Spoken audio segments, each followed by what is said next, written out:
Sound check, 1, 2, 3. Sound check, sound check. Sound check, 1, 2, 3.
Good morning, everyone.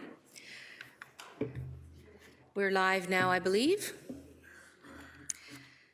Welcome to our May the 10th council meeting.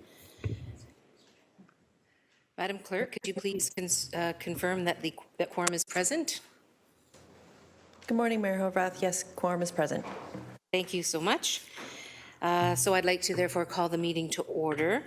Can you all please stand for the national anthem?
Thanks, everyone. Please be seated. The City of Hamilton is situated upon the traditional territories of the Erie, Neutral, Huron-Wendat, Haudenosaunee, and Mississaugas. This land is covered by the Dish with One Spoon Wampum Belt Covenant, which was an agreement between the Haudenosaunee and Anishinaabeg to share and care for the resources around the Great Lakes. We further acknowledge that this land is covered by the Between the Lakes Purchase 1792 between the Crown and the Mississaugas of the Credit First Nation. Today, the City of Hamilton is home to many Indigenous people from across Turtle Island, North America, and we recognize that we must do more to learn about the rich history of this land so that we can better understand our roles as residents, neighbours, partners, and caretakers. Members are reminded, please, to check that all your electronic devices are switched to a non-audible function during council meetings and that the volumes of your computers are off so we don't get feedback. So we're going to start with the first item, of course, which is the approval of the agenda. Madam Clerk, are there any changes to the agenda? Yes, Mayor Horvath. There are two added pieces of correspondence. Item 5.8, correspondence respecting the City Hall parking lot encampment notice, with a recommendation to be received and referred to the General Managers of Planning and Economic Development and Healthy and Safe Communities for appropriate action. Item 5.9, correspondence from Norma Coe, Chair of the Association of Dundas Churches, with a recommendation to be received and referred to the General Manager of Public Works for appropriate action. There is one added committee report from staff. Item 6.9, Councillor Ward Office Budget Review. There is a change to the motion of 7.2. It's being withdrawn. There are two added notices of motion. Motion 8.1, James Street North Summer Art Crawl pedestrian pilot has been revised. Item 8.2, council priorities. Those are all the changes for today. Thanks very much. Clerk Holland, are there any discussions on the agenda? Any comments? No? Can I have a mover then and a seconder to approve the agenda as amended? Moved by Councillor Spatafora, seconded by Councillor Tattison. Let's go to the vote on our e-scribe.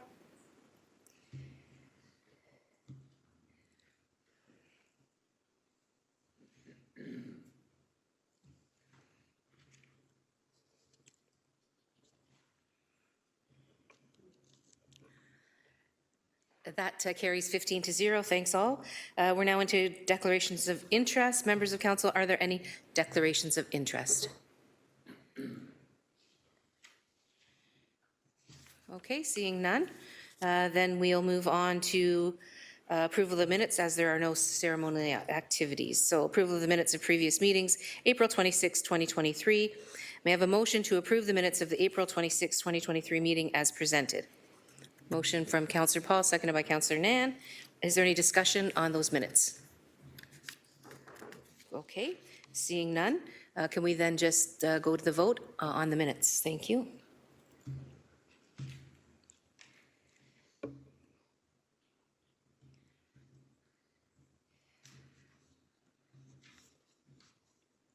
Thanks, everyone. 15-0, that carries. Communications, Councillor Pauls, may I have the motion on the communications items?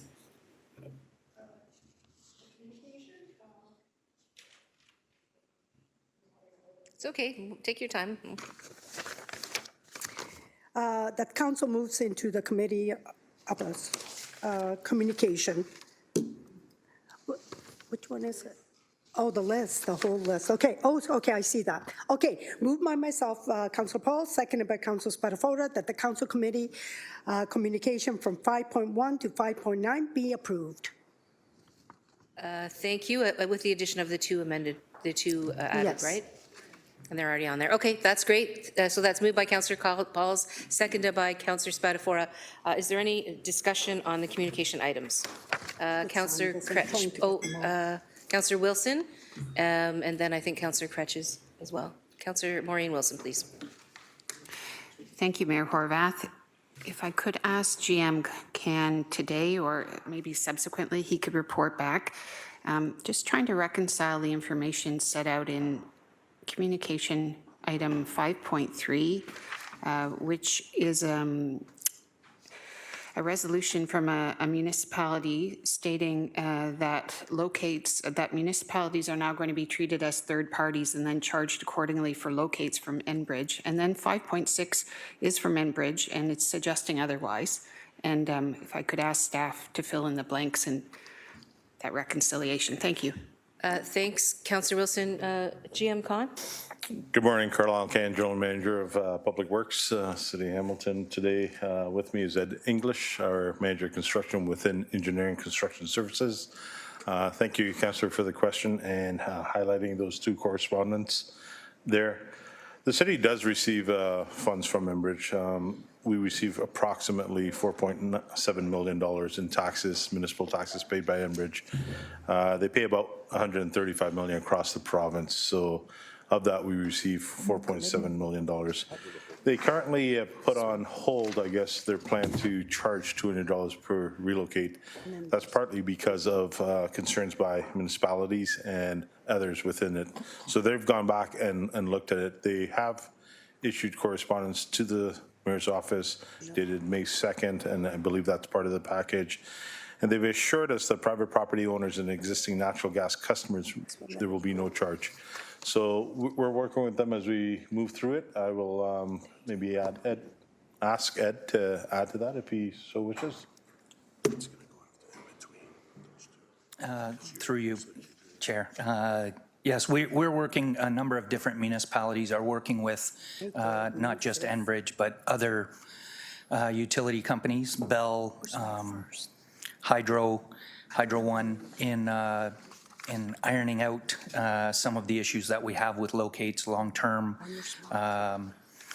And we meet on a monthly basis, and we've currently made arrangements to meet with Enbridge to discuss the issue specifically with Enbridge. And further, if I could add to that, through the RPWCO, Regional Public Works Commissions of Ontario, which I'm a member of, we're also looking at it. We also retained resources with regards to a lobbying group. So whatever the outcome is, we have the resources in place. We have the right minds kind of looking at the issue as it arises. We also have a utility that also is taking a second look at what they were proposing, and we need to see what they bring forward before we respond. Thanks, GM Can. Councillor Wilson, back to you. Thank you very much to Mr. English and GM Can. I really appreciate the thoroughness of that answer. I guess my second question is the resolution that we're aiming to be brought to this, and any implications financially if there fails to be a resolution.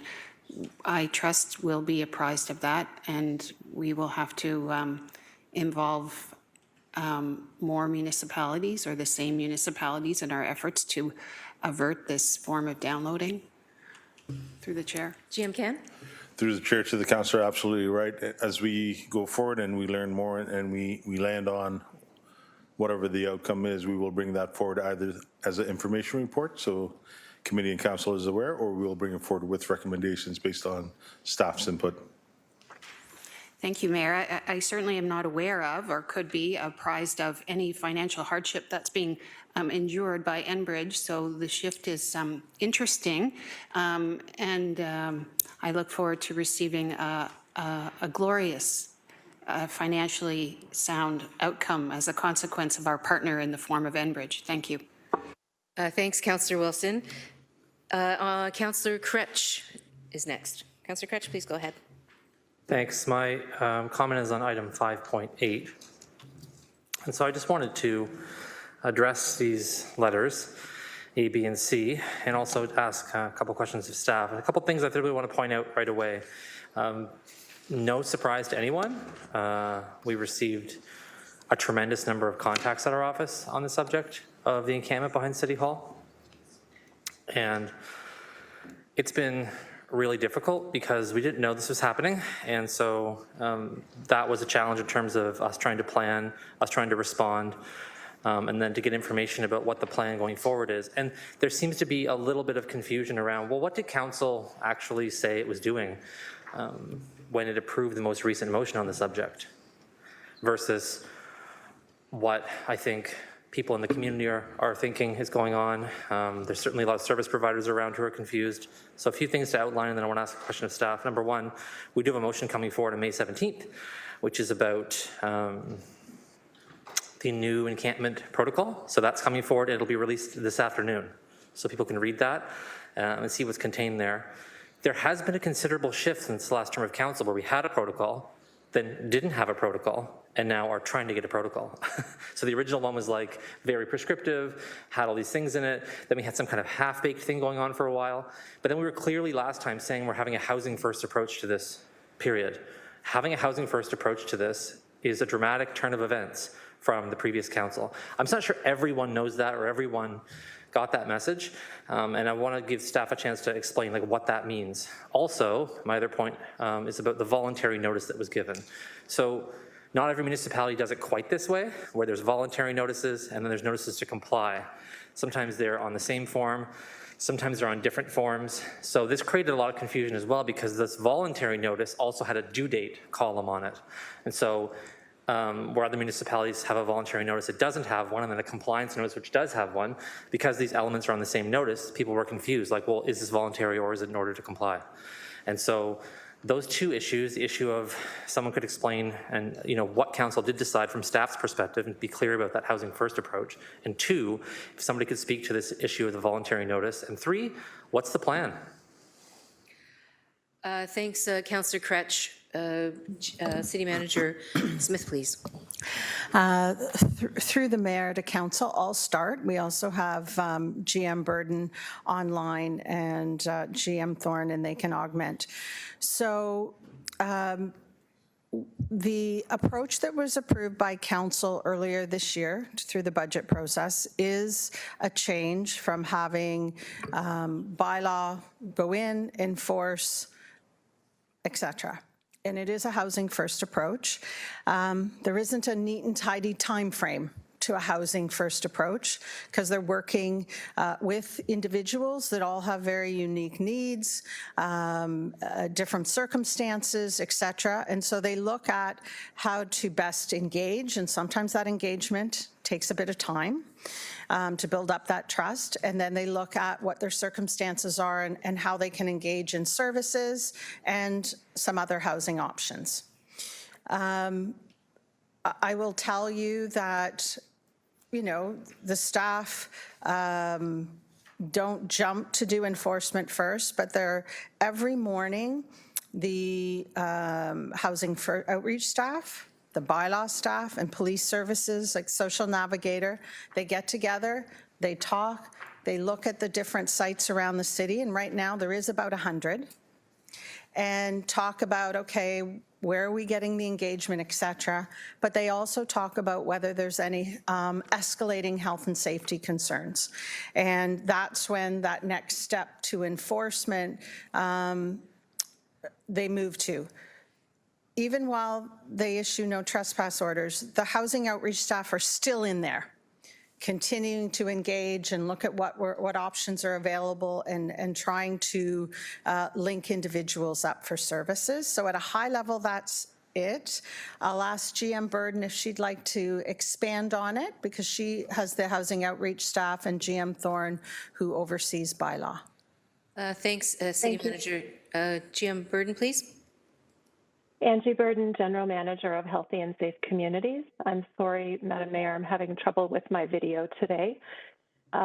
Through you to the council members, City Manager Smith is correct in everything that she said, and I would just like to add that our housing outreach team are going in 4 to 5 times a week. In the last month, they have been, for example, at the White Hearn encampment for over 40 times, and we continue to do that work. And currently we have consent signed from 38 individuals who are interested and willing to work with our housing outreach team. As City Manager Smith has mentioned, it is not an overnight solution. We continue to have demand for shelter and housing that far exceeds our capacity, and we have a strained system right now. So the team is doing what they can do and balancing that housing first approach along with health and safety concerns that have been raised as well. Thank you. Thanks, GM Burden. Anything to add, GM Thorne? Through the chair, no, but happy to answer if there's any further questions. Okay, thanks so much. Councillor Kretsch, back to you with the reminder that we are going to dig into this in a big way on the 17th. Thanks, I appreciate it. I'll dig into it in a small way then. Now, I just wanted to make a couple of comments. I appreciate those answers. They're clarifying and helpful in terms of, I think, just some of the public messaging around this. I really think it's important for us to, as a city, and I'm hoping that the new protocol will give us this kind of tool, or there'll be a chance to give direction, work in a bit more of a collaborative way across between staff and council. I think the impact here is that there are operational things that happen. Bylaw has to go out and do its job every day, right? It's got bylaws to enforce. It's got to interpret those bylaws. It's got to work with the housing staff to interpret, well, how does housing first impact what I'm supposed to do with this bylaw? I get that's complicated. But if we're not partnering together and giving a bit of advance notice about when these things are happening, I want to just really stress that the ultimate impact is on the people who are themselves the most vulnerable, and the shock to them about not being able to have a bit of that conversation with the person who represents them, i.e. the council's office, like the councilor's office. I can't go out there and talk to them in advance of something and have those conversations and build trust in the community if I don't know something is happening. But also just that we then get inundated with questions we can't answer. And then it becomes a game of catch up, so that I'm scrambling to contact staff, email my colleagues, figure out what's happening, and then rumors and gossip start about these situations from the community because no one knows what's happening. Then I'm dealing with those situations. So I'm just saying the impact of the communication falls to a councilor's office. And then I'm, again, not able to effectively represent people, answer residents' questions, and I'm left there kind of sitting and waiting. So I think we have to close that gap if we're going to work together in a way to provide services to folks. I'll leave it there for now and hope that the upcoming report addresses that. Thanks. Thank you, Councillor Kretsch. Councillor Jackson. Thanks, Mayor Horvath. And item 5.5. If I recall, Madam Mayor, this council put forward 3 very fine names of 3 very fine members of council to possibly be appointed for one to be chosen to sit as our representative on the Niagara Escarpment Commission. Those very fine people were Councillor Maureen Wilson, Councillor Brad Clark, and Councillor Matthew, don't call me Matt Francis. And Councillor Matthew Francis, the rookie, pulled it off. And I just want to congratulate him, Minister Graydon Smith, Minister of Natural Resources and Forestry, has acknowledged and recognized and approved his appointment, and I know he'll represent us very well at the Niagara Escarpment Commission, and as a rookie, I want to congratulate him. Thanks, Madam Mayor. Thank you, Councillor Jackson. Seeing no further comments on the correspondence, I'd like then a motion to receive the correspondence. Moved by Councillor Spatafora, seconded by Councillor McMeekin. Can we please have the vote up? Thank you.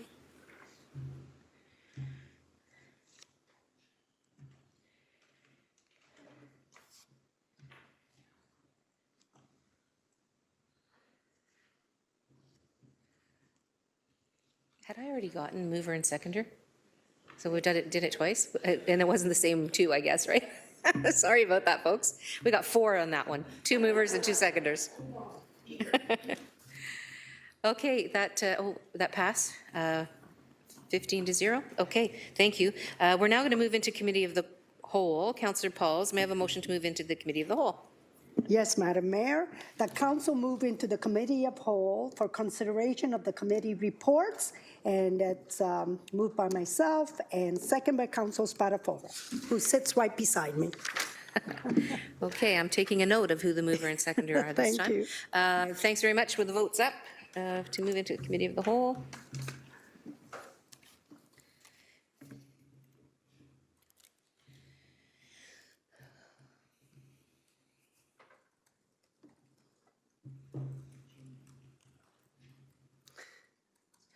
It's not coming up on mine.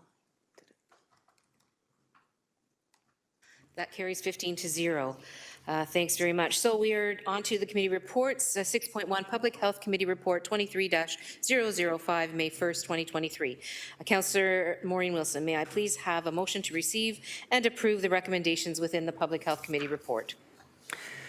Yes, Mayor Horvath, it's moved by myself and seconded by Councillor Taddison that the Public Health Report 23-005, being the meeting held on Monday, May 1st, 2021, be received and the recommendations contained therein be approved.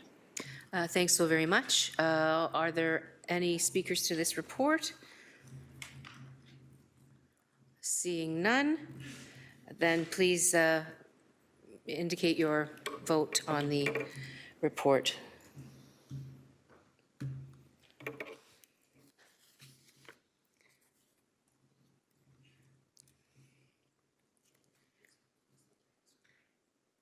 That carries 15-0. Thanks very much, all. Next is the Public Works Committee Report 23-006, May 1st, 2023. Councillor Nan, may I please have a motion to receive and approve the recommendations within the Public Works Committee report? Councillor Taddison, I believe, has an amendment to item 9 respecting the free tree giveaway inclusion of educational institutions. So that the Public Works Committee Report 23-006, being the meeting that was held Monday, May 1st, 2023, be received and the recommendations contained therein be approved. Moved by myself and seconded by Vice Chair Esther Pauls. Thanks so very much. We have, I believe we then have the motion from, or the amendment motion from Councillor Taddison. Councillor Taddison, please go ahead. Amending motion moved by Councillor Taddison, seconded by Councillor Nan. Amendment to item 9 of Public Works Committee Report 23-006, respecting free tree giveaway inclusion of educational institutions. Added item. That item 9 of Public Works Committee Report 23-006 be amended to include faith-based or nonprofit organizations as follows. Item 9, free tree giveaway inclusion of educational institutions, faith-based or nonprofit organizations, that staff be directed to adjust the current free tree giveaway program to allow a representative of an educational institution, faith-based or nonprofit organization within Hamilton to participate in the program by allowing one representative from the educational institution,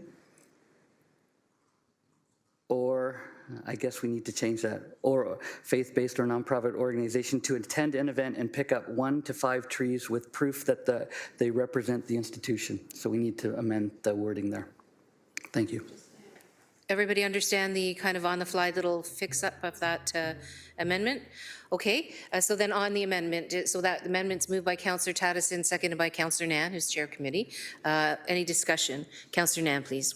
Thank you, and through you, Mayor, thank you to Councillor Tattison for raising the question during Public Works Committee about expanding our partnership to include not-for-profit and faith-based organizations.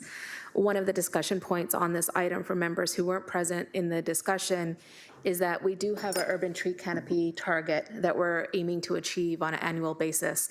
And by working with these institutional partners who then become responsible for the care, maintenance, and upkeep of these trees, it helps us move towards those targets and use kind of community public realm spaces, is the way that I would define them, as opportunities to contribute to that urban tree canopy and also take on collective responsibility of meeting those targets. Thank you. In support.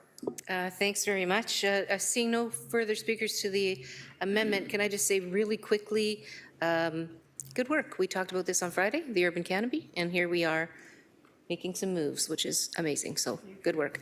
So on that, then, on the amendment, can we please have the vote up?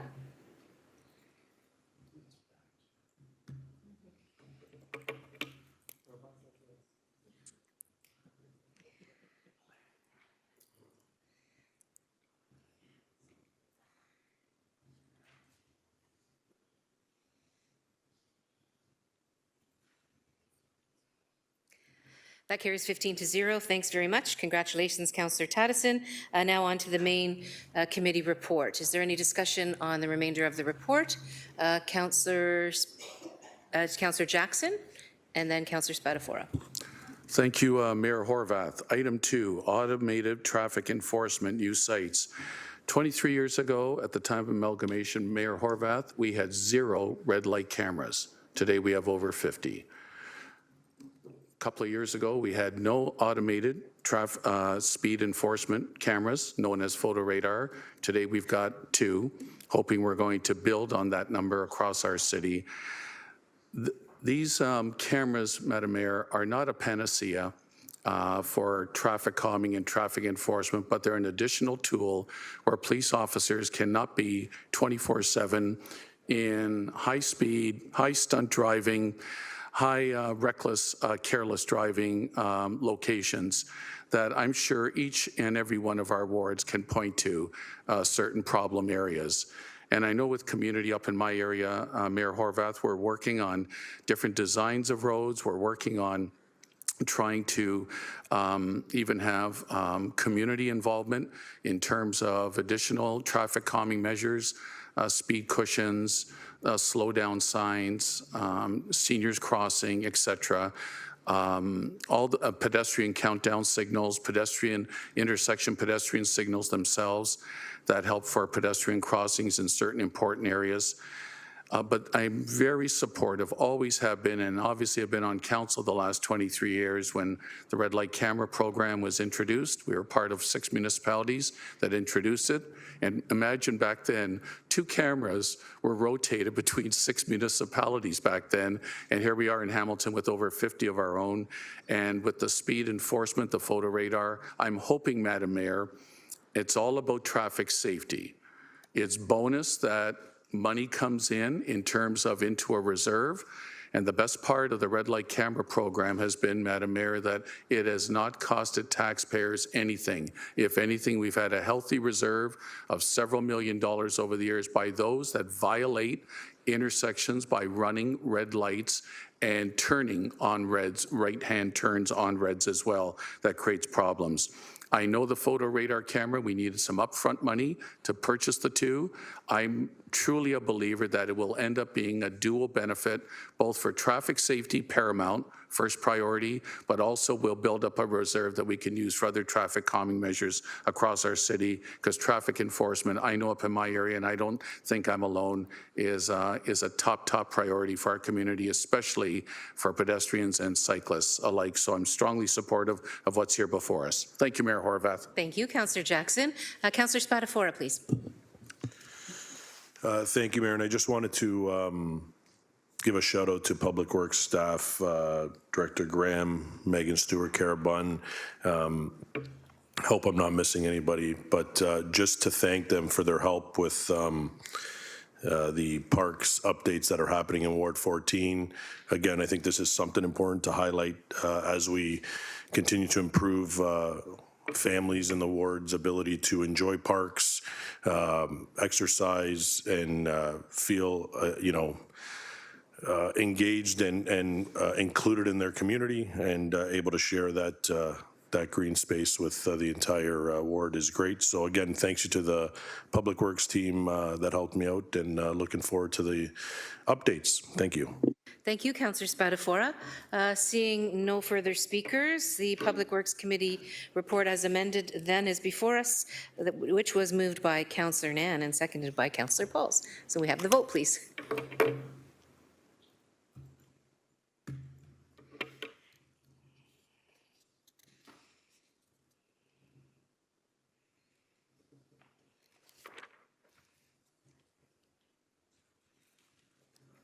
That carries 15-0. Thanks very much.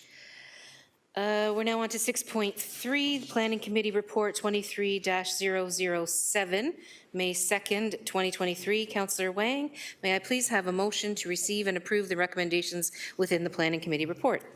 Yes, Madam Mayor. Moved by myself, seconded by Councillor Matt Francis, that the Planning Committee Report 23-007, being the meeting held on Tuesday, May the 2nd, 2023, be received and the recommendations contained therein be approved.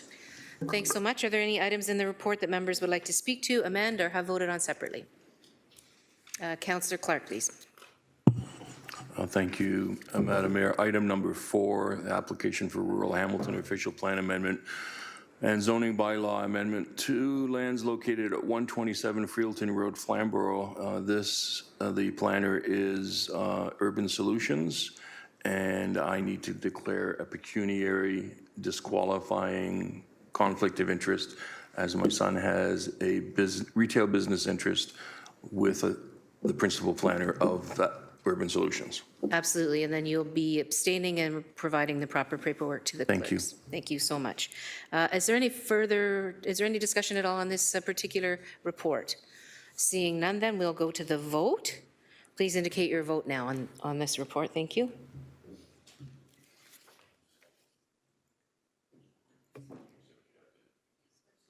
Oh, I'm sorry. Sorry, Mayor Horvath, if we could have a separate vote for 4 for the conflict. For Oh, I'm Councillor sorry. Clark. Yes, of course, of course. So can we have that?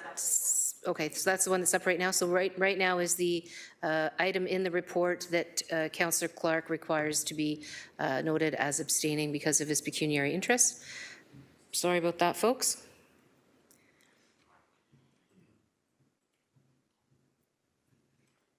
That's 1401, and now the balance of the report.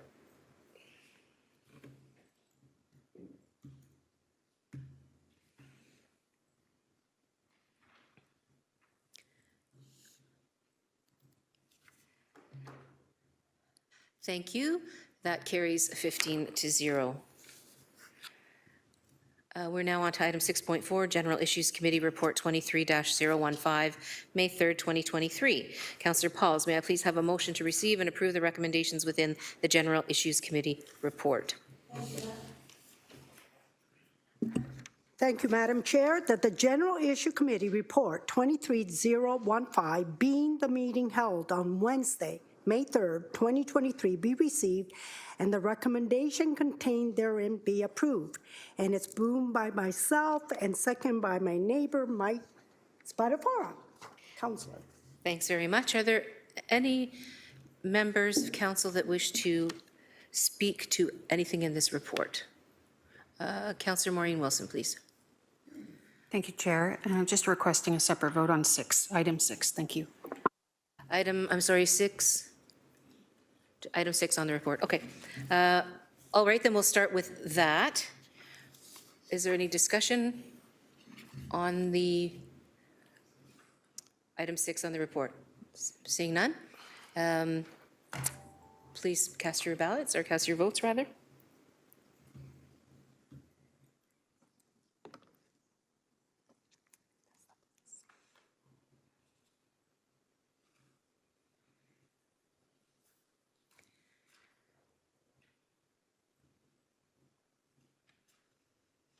That carries 12-3. Thanks very much. Now on the balance of the report, are there any speakers? Anything further on the report? Seeing none then, can we now have the vote on the overall report as a whole?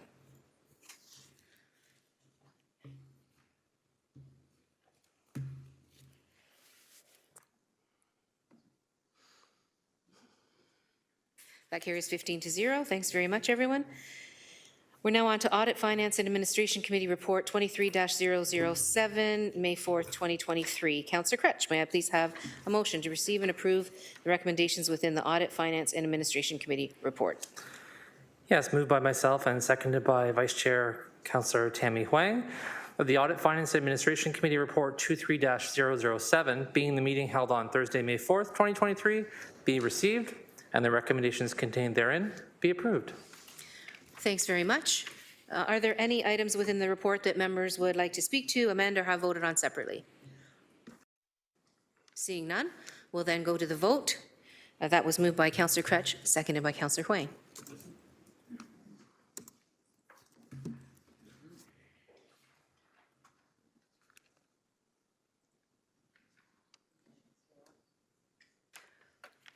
That carries 15-0. Thanks very much. We are now on to 6.6, Emergency and Community Services Committee Report 23-006, May 4th, 2023. Councillor Huang, may I please have a motion to receive and approve the recommendations within the Emergency and Community Services Committee Report? Yes, Madam Mayor.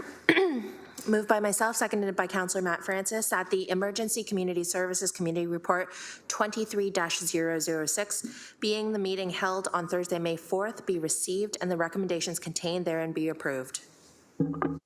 Thanks very much. Is there, we have a speaker. Councillor Nan would like to speak to this report. Please go ahead. Thank you. Through you, Mayor. Just on item 1, just comments more than anything. I wasn't present for Emergency Community Services Committee meeting last week due to a family medical emergency, but I'm just so glad to see the recommendations come forward. It feels like a long time coming, and a lot of good effort being put in, not only from our city staff, but also all of our partners across the municipality. And also I want to recognize regionally, provincially, federally, globally around this health equity issue. And so I'm just glad to see us moving forward with this. Thank you. Thank you, Councillor Nan. Any further speakers? No? Seeing none, then we'll go to the vote.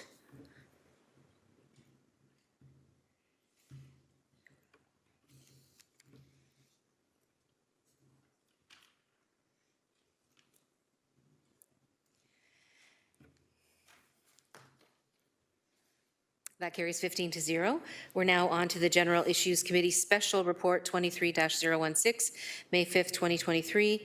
Councillor Pauls, may I please have a motion to receive the General Issues Committee report? Thank you, Madam. Speaker on. Thank you, Madam. The General Issue Committee Special Report 23-016, being the meeting held on Monday, May 5th, 2023, be received. Thank you. And it's moved by Councillor Spadafora. It's moved by myself, second by Councillor Spadafora. Thanks very much. Is this the one where I have the amended motion, or no? No, that's not. It's coming up. That'll be at the end. Under notices of motion. Under motions? Okay. Thanks very much then. So it was moved by Councillor Paul, seconded by Councillor Spadafora. Is there any discussion on the report? Seeing none, can we go to the vote, please? Thank you.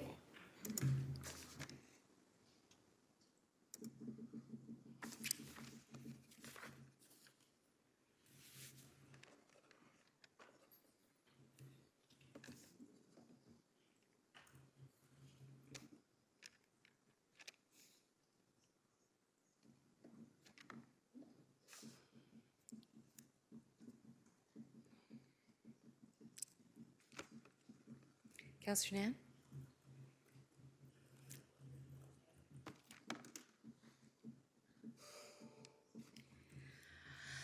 That carries 15-0. Thanks very much. We're now going to go to Councillor Pauls for a motion to waive the notice provisions to introduce sole voting member of Hamilton Farmers Market Report 23-003 and Report CM 23015/HUR 23008 respecting Councillor Ward Office Budget Review. Councillor Pauls. Thank you. Moved by myself, Councillor Paul, second by Councillor Beatty, who's on the board of the market, that the sole voting member of the Hamilton Farmers Market Report 23003, being the meeting held on Monday, May 8th, 2023, be received, and the recommendation contained therein be approved. Thanks very much. There's Madam something Mayor. wrong with my roadmap, I think, or of the with the motion or something. Sorry, Councillor Pauls, there should be a waiving of the notice rules first, Oh, okay. and that's waiving the farmer's market report and the staff report. Oh, I didn't see it here.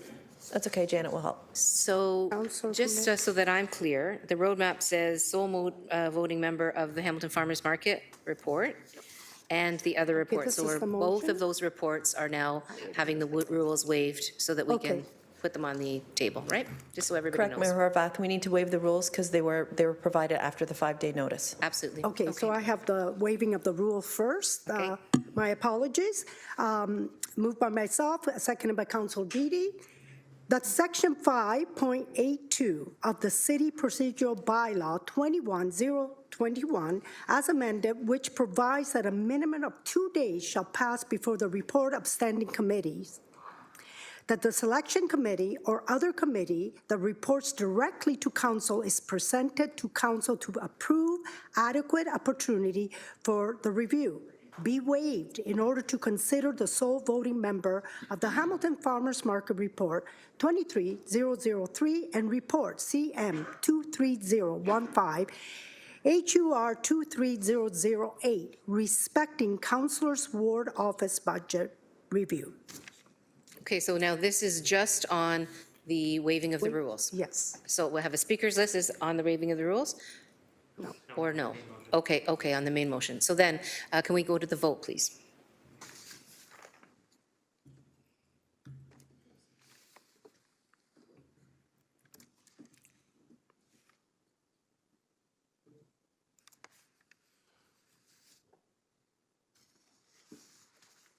That carries 15-0. So now we have 6.8, the sole voting member of the Hamilton Farmers Market Report 23-003, May 8th, 2023. Councillor Pauls, can I have a motion to receive the sole voting member of the Hamilton Farmers Market Report, please? Thank you. That the sole voting members of the Hamilton Farmers Market Report 23003, being the meeting held on Monday, May 8, 2023, be received and the recommendation contained therein be approved. And I wonder if I could let Councillor Kretsch second that, because he's on the committee too. So, Councillor Kretsch. And it's in his, Second and it's that. in his ward. Okay, so now we have, thank you so much, moved by Councillor Paul, seconded by Councillor Kretsch. The speakers list is as follows: Councillor Kretsch, Clark and Jackson thus far. Councillor Kretsch, please go ahead. Thanks. Very briefly, just wanted to say that I think it's a really important step to refer this to the Hamilton Farmers Market Board for consideration. I didn't really get a chance to highlight this in any kind of meaningful way, but the Hamilton Farmers Market Board has been pretty anxiously awaiting this report. I can't tell you that since my first second in there, I've heard nothing else except, when's the report coming, Councillor? When is the report coming, Councillor? And I keep being like, soon. It's here, and there's a lot of excitement to want to look at this, to give feedback on it, and to make recommendations to council and the sole voting member about what to do next. So just grateful that we're having that step being taken. There's a chance then a whole month worth of time for vendors to look at this and provide feedback, other board members to provide feedback. I think it's an important and significant thing that's happening, and so I think it's important to make sure we do that extra step of consultation and also consider and make sure we contemplate the governance review, which is the second part of this puzzle. There's two pieces to the puzzle. Puzzle piece one is this. Puzzle piece two is the governance review. And there is some, as far as I can tell anyways, some fire behind getting the second half of the governance review completed. So for those who don't know, one half's already been completed. There's a little piece left. So just want to say that and acknowledge that I think this is a good way to continue to move this forward. Thanks, Councillor Kretsch. Councillor Clark, please. Thank you, Mayor. Can I just ask the question, which is pertinent to Councillor Kretsch's commentary. When is that governance report coming? GM Thorne, please. So through the chair, with this report going forward, one of the recommendations therefore was then for that governance review to proceed taking this sort of vision and direction into account. A bit depends on how quickly we can hear back from the Farmers Market Board, but our hope was to have by late summer coming back with respect to that governance report. Thank you. I appreciate that. I support the motion. Thanks, Councillor Clark. We're now on to Councillor Jackson, please. Thanks, Mayor Horvath. Strongly supportive of this, but if you see in the A and B, it's referring it to the Farmers Market Board. Wonderful. They're going to deliberate, provide comments, and then it drops off the table. So can we just tidy up as to formally it will be coming back to General Issues Committee and Council, please? It just doesn't say that in the A or B part. So however we could tidy that up, I would be grateful. Thank you. GM Thorne, please. So through the chair, yes, that's the intent. So with Part B, with the Farmers Market Board providing comments and recommendations back to the sole voting member, that therefore is back to council. And I expect we would probably bring a staff report along with that, and then whether or not the Farmers Market Board wants to provide their own sort of correspondence or communication, that may be an additional item at the same time. Does that satisfies your concern, Councillor Jackson? Okay, thanks, GM Thorne. Councillor Pauls, please. Thank you, and I 100% support it, especially the last term where we did have a vision, but it never came about. So I am so glad we have turned the page, and I'm so glad that our vision, we need to move towards it. So I want to thank the new councillors that are on the board, and I hope we move forward. And always remember, even the vendors' concerns, because yesterday I had a few of them email me thanking us for the new vision that we're having. So thank you, councillors, and I hope all the best for the market. That's 183 institutional we needed, so thank you. Thank you, Councillor Pauls. Councillor McMeekin. Very, very briefly, I think this is the way to go. I think Aristotle once said, if you want to know if the shoe fits, you better ask the person who wears it, not the person who made it. And I think this beats hiring another consultant. I think we want to hear from the people on the ground whose livelihoods depend on this and get their wise counsel. Thanks. Thanks, Councillor McMeekin.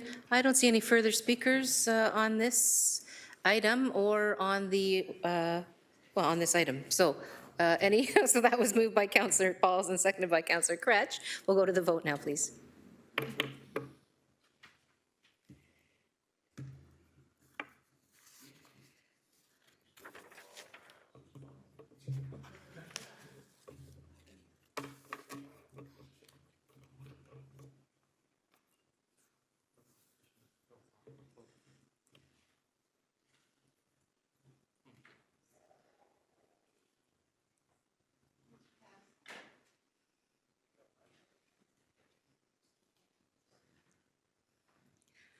That carries 15-0. Thanks very much.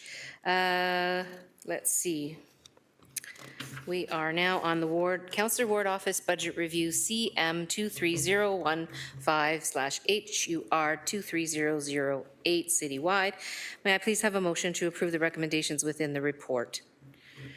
Moved by Councillor McMeekin. Is there a seconder? Councillor Jackson. Thank you. Any discussion? Councillor Kretsch, please. Hi, thanks. I think that this is a good idea in terms of making sure that we do a comprehensive review, and I support that in the original motion. I'm a little concerned about the cost for hiring a consultant at $50,000. If we just take into scope the kind of approach we've taken up to this point and use it as an example, if, for instance, the recommendation is something similar to what was put forward in the first place, around $600,000, spending $50,000 to decide if we should spend $600,000 does seem like that's a bit of a high ratio. I wonder if staff could comment on whether or not City Lab could work on something over the summer. We have partners, McMaster can give us some information and advice. If we could perhaps hire a 0.25 FTE, which would cost less than this probably, to study this over the summer and get back to us whenever the timeline is for this. I understand staff are stretched. in terms of their capacity to take on this work, but I've got to think that we have the resources at hand to deal with this without spending this much money. And so I really wanted to hear back from staff about that, about alternatives here for consideration, because I don't think this is the best path forward for getting the result we want. Thanks, Councillor Kretsch. City Manager Smith, please. Through the mayor, I'll start and then pass it over to Executive Director Laura Fontana. In terms of City Lab, because of how the time frame works and problems are submitted, et cetera, to the students, my concern is we wouldn't have this done in time to factor into the 2024 budget. You know, part of the scope talks about potential looking at job evaluation and things like that, and the students wouldn't be able to do that. The challenge with hiring contract or part-time people with the issues around fight for talent right now, there's not a talent pool for contract positions. We're even having trouble hiring maternity leaves, which could be as much as 18 months long, because there's so many permanent jobs available. So hiring temporary staff is extremely challenging right now. Executive Director Fontana, we looked at the team what they're currently working on that would be responsible for executing this work, and there's some challenges with what would need to be put aside. And so with that, I'll pass it off to Executive Director Fontana, please. Thank you. Through the Mayor, Laura Fontana, Executive Director of Human Resources. So further to City Manager Smith's comments, this review is not on our work plan, as Council can hopefully appreciate. It is very time intensive in terms of the focus groups that will need to be completed. There is very content specific knowledge that needs to be incorporated into this review. In terms of job descriptions, benchmarking roles and structures, particularly municipal scans with other similar municipalities, and we don't have that capacity in our current complement. The alternative is to delay other projects. The corporate organizational review that we're currently embarking upon is a priority for us through our recruitment and retention strategy. We don't want to necessarily interfere with that process. As I say, it's labor intensive. And, you know, it is the councillor's office, and in some ways it is appropriate to have an external party review the council office, given that it's staff assessing another body such as that. So we may or may not reach the $50,000 mark. I'm not sure. Hopefully not.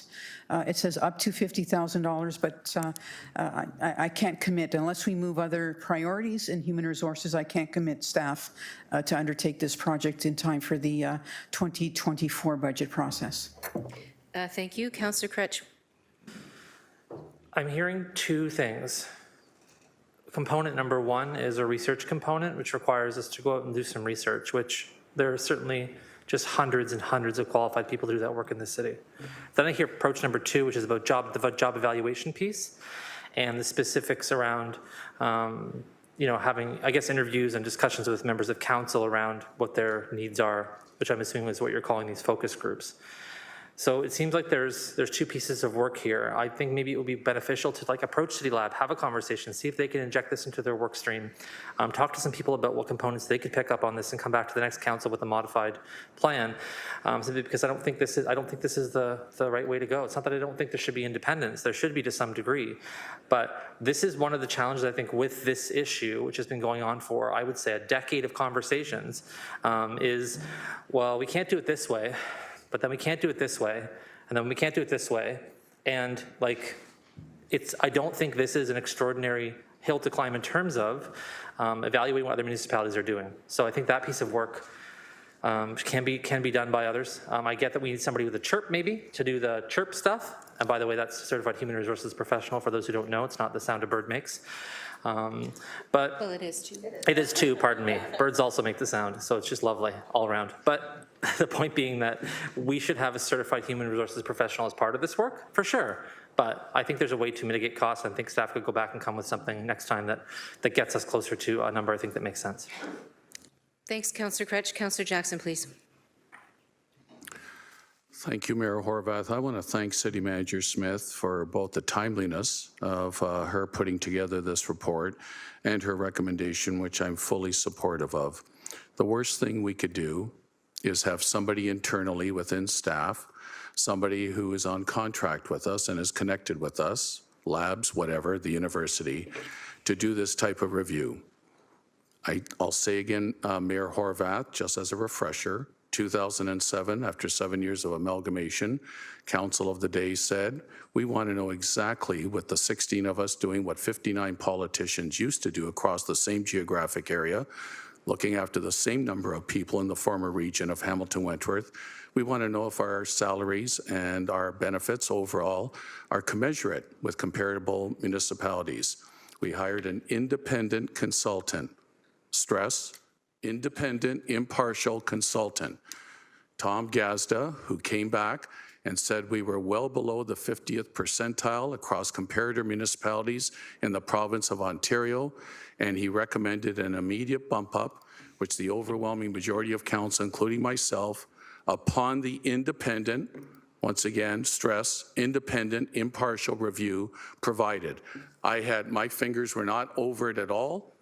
The consultant looked after the entire research study and brought back the pros, the cons, the comparators, said, and he didn't just provide an information report, he provided the recommendation. Then it was up to council to accept it or not accept it. And I see this very similarly, and here's been the problem. With the greatest respect to new members of council, here's been the problem the last 6 months. I think we need 1.3 million for all of us. Because we're understaffed, we're under-resourced right off the get-go. Okay, forget that. 600,000 will do. I really feel that that's what we need. Okay, that quite didn't fly either. Then the last go-around, which I did not support, as you know, it's probably averaging between 17,000 to 28,000, whichever members of council opted in to the last motion by Councillor McMeekin and Councillor Cretch, which I respected. And I respected the majority vote of that, but I did not opt in for what it's worth. So, Madam Mayor, we agreed with Councillor McMeekin and Cretch's second part motion to do an independent review. That passed 15-0 2 weeks ago. I'm on for that, and to maintain total transparency, accountability, and above all independence, the independent consultant, as you've heard from Executive Director Fontana, upset limit of 50,000 is the right way to go, and whatever comes back, no politician's hands have touched it, and we can review it and accept it or deny it. I'm on for the report as City Manager Smith has brought forward. Thank you, Madam Mayor. Thank you, Councillor Jackson. Councillor Spadafora is not on the list any longer. Councillor Clark, please. Thank you, and I'm hoping that there is an independent look at this, Councillor Jackson. The question that I have, though, is in the scope, it says that comparator communities includes Toronto. I don't know how we compare with Toronto. Their wards are much larger than ours. Their ward populations are virtually those of being an MP in Toronto. So their compensation and their office budgets is based on that. So to our staff, how will we ensure that we have a reasonable fund available per constituent, so we know how many constituents we have? Let's do it kind of per capita. How do we get to that to compare with Toronto? Because they have many, many more staff than we have. Thanks, Councillor Clark. Over to the table. City Manager Smith, please. Through the mayor. It's a good question, Councillor. So we're very interested in their methodology. So there is no perfect comparator in terms of our size. We've tried to stay away from lower tier, upper tier municipalities because their scope of services is more narrow. And we fully appreciate, because we also see it as staff, at a single tier municipality, the scope of issues that come through your offices is greater than a lower tier or upper tier municipality. So we started with just looking at single tier. If you'd like us to expand that, we're totally open to that. We appreciate when we look at some like London, they're smaller than us, but we're really, what we'll look at from them is, what's your methodology? So do you look at just the population size? Do you have factors in like geography and size of the ward? Do you look at social indicators of need for the ward? Do you look at what functions are in the city councilor's office, like comms, administration, et cetera? So we'll look at more those kind of factors to see if those are factors that would make sense to apply here at the City of Hamilton based on all those municipalities and make that recommendation. So that's how we would look at the information we're pulling. I hope that helps. Thanks very much. Councillor Clark. Thank you, Mayor, and that does help. That's a very reasonable approach. Can I ask, is it possible as a part of this review to ask these other levels of government if they have contingency funding available towards should a significant issue arise? I would use an example right now, the encampment issue that Councillor Kretsch is dealing with in his ward and a few of the other downtown wards. It's taking much more of their office staff, more communications out to the public. When those things happen, is there a contingency? I can recall in the past that some councils have had huge planning issues, not referencing Ward 9, but some significant planning issues that was not anticipated. And we tend to set our global budgets for councillors almost as though it's a shoe that you slide into and it'll cover everything. But it's not like that. There are times when councillors have significant financial pressures on their office just trying to communicate out and have all of the public meetings that are required on a very controversial issue. So I'm asking if that could be included in the scope to see what other municipalities are doing, because I wouldn't like to see us doing that on the fly per se. It'd be better to have a policy that councillors can say, okay, according to this policy, I can request this additional money. Thanks, Councillor Clark. City Manager Smith? Through the mayor, absolutely. We can add that in about, do they have a contingency funding, a policy around contingency funding when there are significant issues impacting ward that may require more communications, more et cetera. So absolutely, we will add that to the in-scope activities. And just on a personal to my ward, right now I'm comfortable with the global budget where I am. I understand that other councillors may have different issues that they're dealing with. I'm also cognizant of the fact that my ward is slated to increase in population by about 80,000. When that happens, I'm going to need additional global budget money because of just the sheer volume of emails and concerns that come across our desks. So I understand all of that. I support this reasonable process to give us some insight in terms of how we can set our policy. Thank you. Thank you, Councillor Clark. Councillor Maureen Wilson, please. Thank you, Mayor Horwath. If I could go back, I'm sorry, I just need to understand the point that's been made, completely valid, that the work has to be done by someone who is independent from the organization. We wouldn't want to put our staff in a position where they're having to assess council stuff.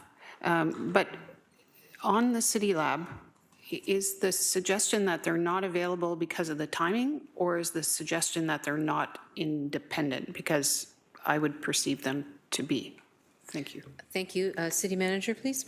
My concern would be around the timing, that we'd get information back in time to bring it back to council. And we may bring something back and we may get sent back to do some additional research and then come back. And when we have both our staff overseeing and working with an external person, they're a bit more nimble and can move faster. Councillor Wilson? Thank you. And just a confirmation, I'm looking at, beg your pardon, Mayor, scope of work, that any such review would include a review of, on page 4, the current ward office budget methodology was approved by council in 2018. It's based on, and it gives reference to a number of funds, which were politically defined. So I'm just seeking confirmation that is included in the scope. Thank you, Councillor Wilson. City Manager? Through the Mayor, could you just repeat the question about what exactly? I'm not 100% sure. And before I babble on, I better just be sure. Not a problem. Thank you for the opportunity. On page 4 of the report, under historic background, there's reference to the methodology that was used in 2018 for the scope of work. I'm just seeking some insight into whether those same funds will be included in the review. Thank you. City Manager? Yes, through the mayor. So in scope definitely is going back and looking at this methodology that was done as one more input into the piece. So those factors, for example, that were used and how that translated into funds for the ward councillor is definitely in scope as one more input.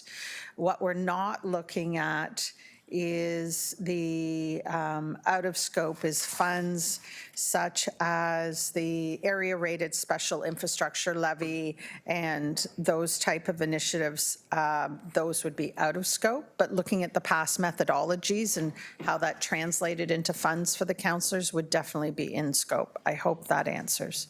Councillor Wilson?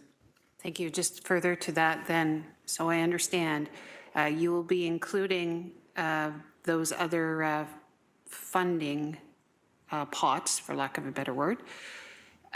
Will you be assessing, or whomever, would they be assessing both the rationale and the fairness, justification, things for those, which were politically defined? Thank you. City Manager? Through you, Madam Mayor, right. Mike Zagirik, GM General Zagirik. Manager of Finance Corporate Services.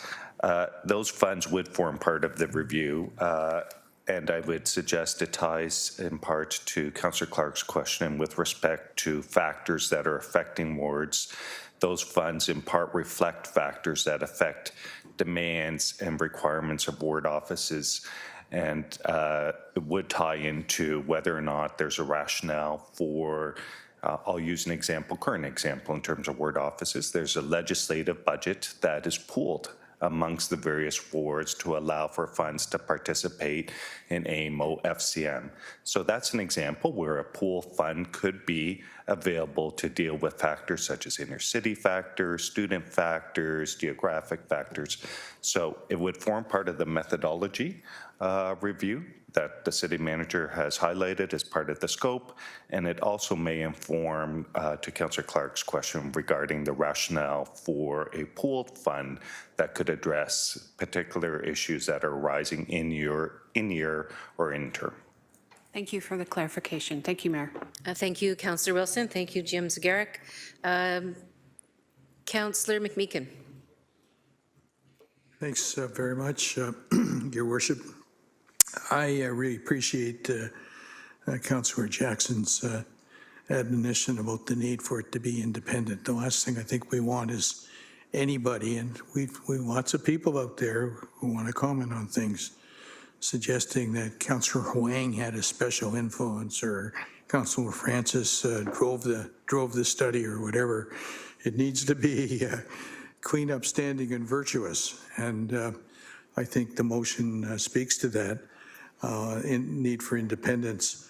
The other thing I would just say is I think, and I hope somebody notes what I'm about to say, I think the review has got to include the issues around policy making, research, how we come to the table informed about what it is we're trying to do and have the time and support to do that. About advocacy where that's appropriate. We complain a lot about senior levels of government not being there when we need them. And I think there are effective and ineffective ways to advocate. We have some great reps on FCM and AMO, but there's more we can be doing there. And the other is the community development function. How do we help people to embrace the fact that this is post-amalgamation? We all need to learn to respect and love each other and work together. And I want to help lead the way on that, by the way, just for the record. So I want those things to be noted. I think they all have to be factored in. The other thing needs to be factored in is I'm not interested in a Toronto solution to Hamilton's situation or Guelph's solution. I really do respect the idea of process and how they do it and all that. But we need a unique made in Hamilton answer to the challenges that we have in councillors and, dare say it, even the mayor's office as well. Anyhow, that's all I want to add. Thanks, Councillor McMeekin. I don't think you were looking for a response. You were making sure that these items are considered. Is that correct? Yes. Okay, thank you. Councillor Kretsch then for the second time. Thanks. Just a couple of responses and then just about how to move forward perhaps. I think it's important that we do look at all these different things when we're thinking about it. It's not just about geography, to Councillor Clark's point. It's not just about the size of Toronto and their constituencies. It's also about what the impacts are, how they're measuring it, how they're making these decisions. But also we can do some math, right? We can say, look, if a councillor representing 100,000 people is doing X, what would that look like if we just change the ratio, right? So I think there's also that opportunity to bring that information forward. And to Councillor Jackson's point, yeah, this has gone through some iterations. Those iterations were, frankly, political iterations. Let's be very clear about that. If this passed the first time, I could have found a way to use that money. I could use 3 staff in my office, I promise you. I promise everyone here I could use 3 staff in my office full time and they would be busy. So that's never been, and it was also a contemplation to have some community space as part of that original budget. Now we're looking at a way of possibly having community space done a different way. Groovy. But the original plan was made that way, and I made political considerations because people were uncomfortable with it to try and whittle that down. That wasn't a research or based decision.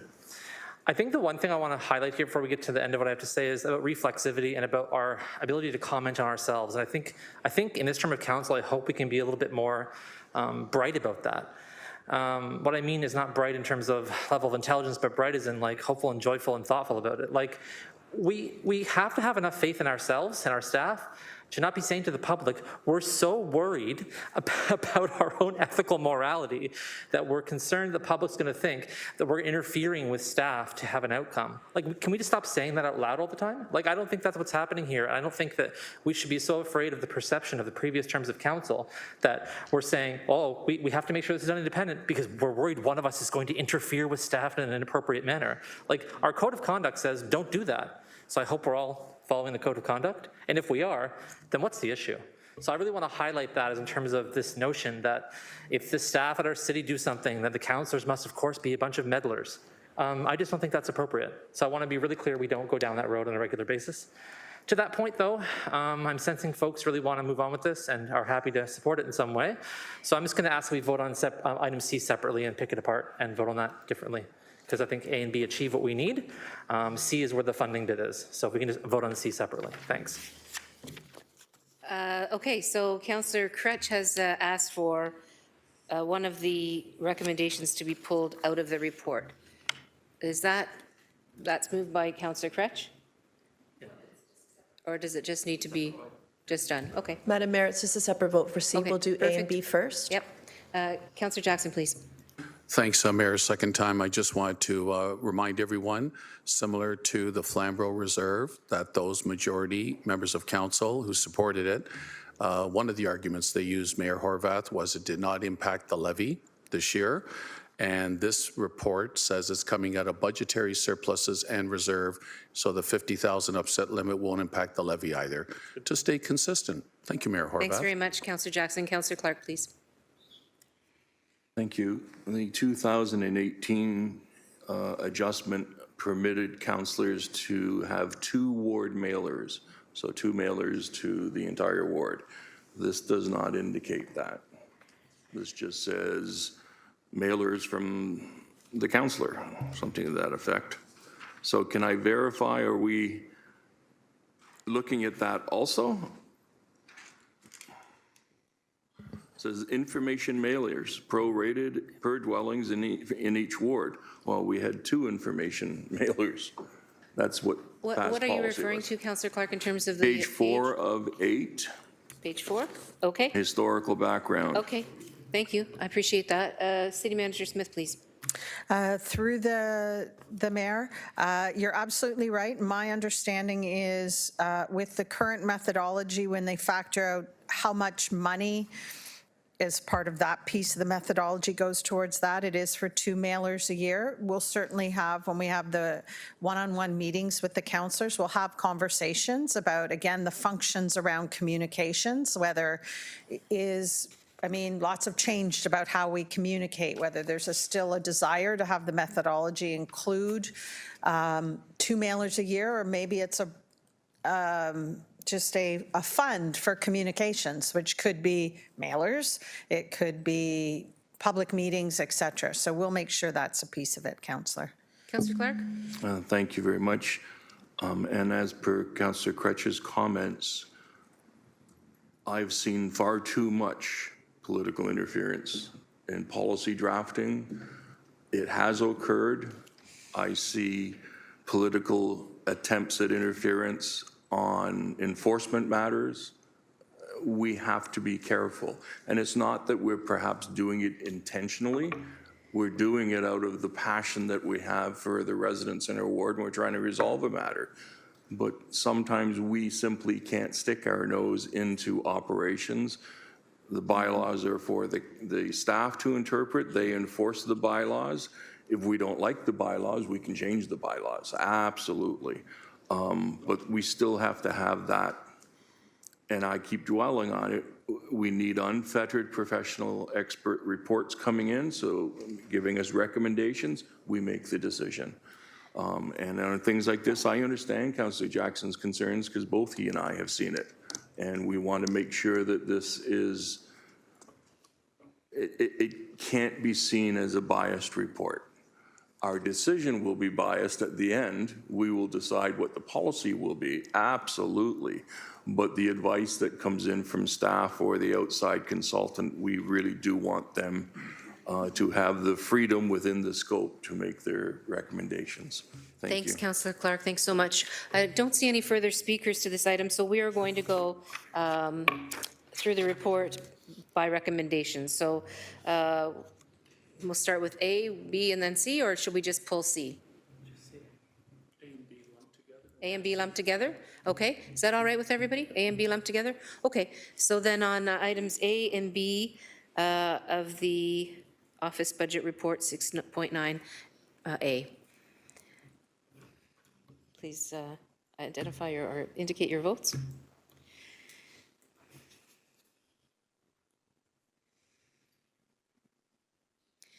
A and B carry 15-0. Thanks, everyone. And now on to C.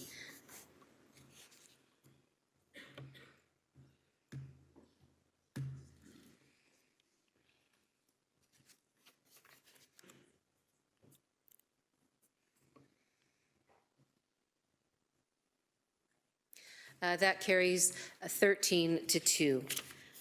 Thanks all. We're now on to a motion to rise from Committee of the Whole, I believe, if I'm not mistaken. Councillor Pauls, may I have a motion to rise from Committee of the Whole? Thank you. That the Committee of the Whole rise and report. Moved by myself, second by Councillor McMeekin. Very good. Can we indicate our votes, please? I know.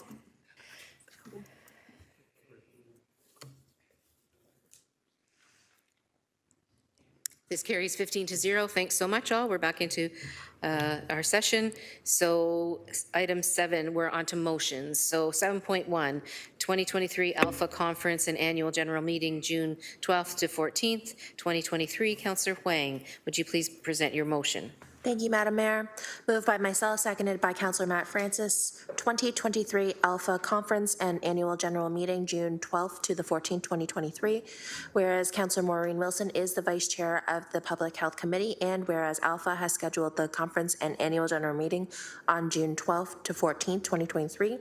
Therefore, be it resolved that Councillor M. Wilson be selected as the City of Hamilton's representative at the 2023 Alpha Conference and Annual General Meeting, and that Council assumes all costs associated with Councillor M. Wilson's attendance at 2023 Alpha Conference and Annual General Meeting from the General Legislative Budget 300100. Thanks very much. So that is moved by Councillor Huang, seconded by Councillor Francis. Are there any speakers to this? Okay, seeing none, then we'll go to a vote on that, please. And thank you for your policy interest in this field, Councillor Wilson.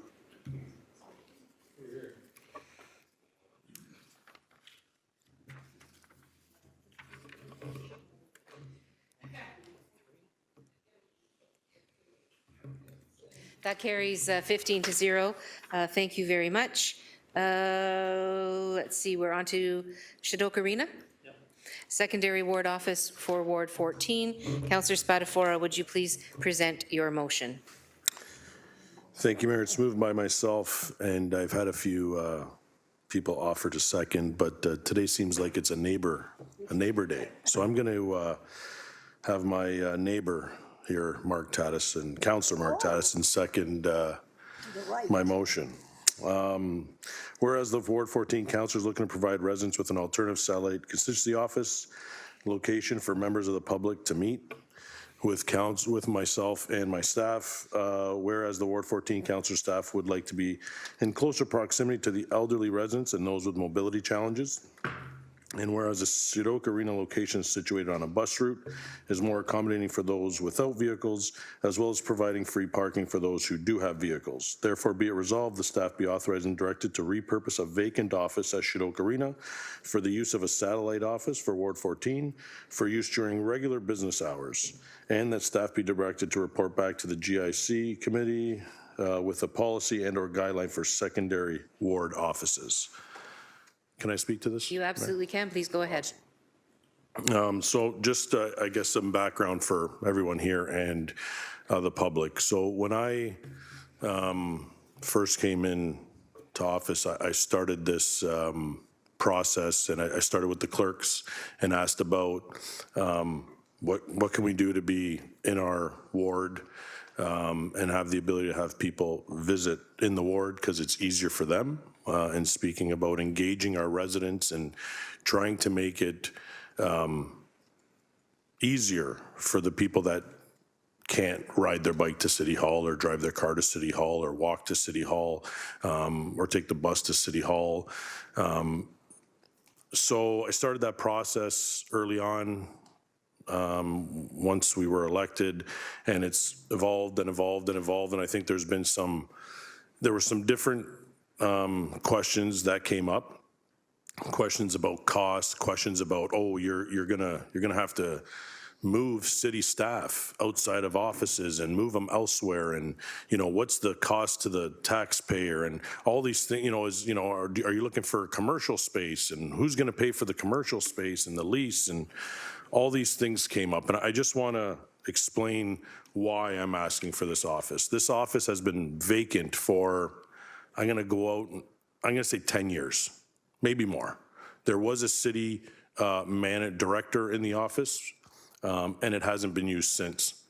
We're not asking them to keep the arena open later than they normally would. We're not asking them to open earlier than they normally would. We're not asking them to clean the office. We're not asking them to do anything. There's a chair and a desk in the room. All we're asking for is the ability to have residents in Ward 14 use the only city asset that we have in our ward. That's all we have. We have Shadoka Arena. Sir Alan McNabb, yes, we get the pool there. It's not our asset. I can't go to the school board and say, hey, you got a vacant room over there. I'm just going to come in and do my thing and have my residents come and visit. Shadoka Arena is the only city asset we have. We have an office that has been not utilized for 8 to 10 years. There's zero cost to the taxpayer. And it's an opportunity for myself and my staff to get to know our residents better and allow them to engage more with their city councillor. And we've had requests as to, hey, can we meet with you in the ward? Because it's easier for us for many reasons. So I just wanted to provide that context, and I'm willing to answer any questions that anyone may have. Thank you. Thank you, Councillor Spatafora. We have a speakers list. Councillor Kretsch, please. Yeah, I'm supportive of this. I'm thankful that we have kind of an example of how this can be done. I think that everyone could benefit from having space in the community to assist folks with meeting, allow there to be community spaces. I'm sure all of us get these requests regularly, right, from staff where they say, we're going to be doing this thing in your ward, we're going to be doing this major thing in the ward, and we want to have a board meeting on the subject, right? And there's a chance for you to engage on that, them to engage on that. These kinds of spaces can allow for some of that activity to happen also. Also a chance to partner with community groups in the ward and say, hey, I've got this space, do you want to also use some of this space? In Ward 2 specifically, I'd say there's a lot of challenges with space and trying to find space for things at a cost that can be affordable to people. So I'm just kind of flagging also, I'm going to be introducing something at some point. I met with staff to talk about some vacant space in Ward 2 that the city has access to through its partners. So just going to also be doing that at some point, because I think that it's really, really important to acknowledge that, really in a simple way, that sometimes City Hall can be inaccessible for people. Sometimes that means driving, right? It means you're far away. But sometimes it just means like, okay, it's a bit intimidating in here. How many doors do I have to go through exactly to get to my counselor, right? Like 6 or something? So I think that those kinds of things are really important to acknowledge and to recognize that our communities are growing and changing and we'd have to meet those needs everywhere across the city. So thanks for this, Mike. Thanks, Councillor Kretsch. Councillor Clark, please. Thank you, Madam Mayor. The second part of this indicates that staff be directed to report back to the General Issues Committee with a policy and/or guidelines to secondary ward offices. I'd be interested in hearing staff's report back on that prior to us beginning to create new ward offices. There's an awful lot that goes with them, including insurance and everything else. And so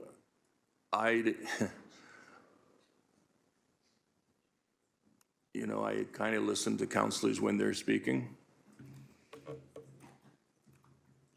we have order, please?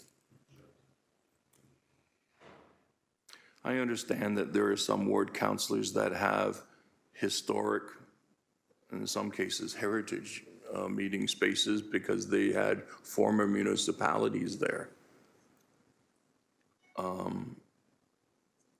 When residents advise me that they can't meet me, they can't get down to City Hall, then I go to their home.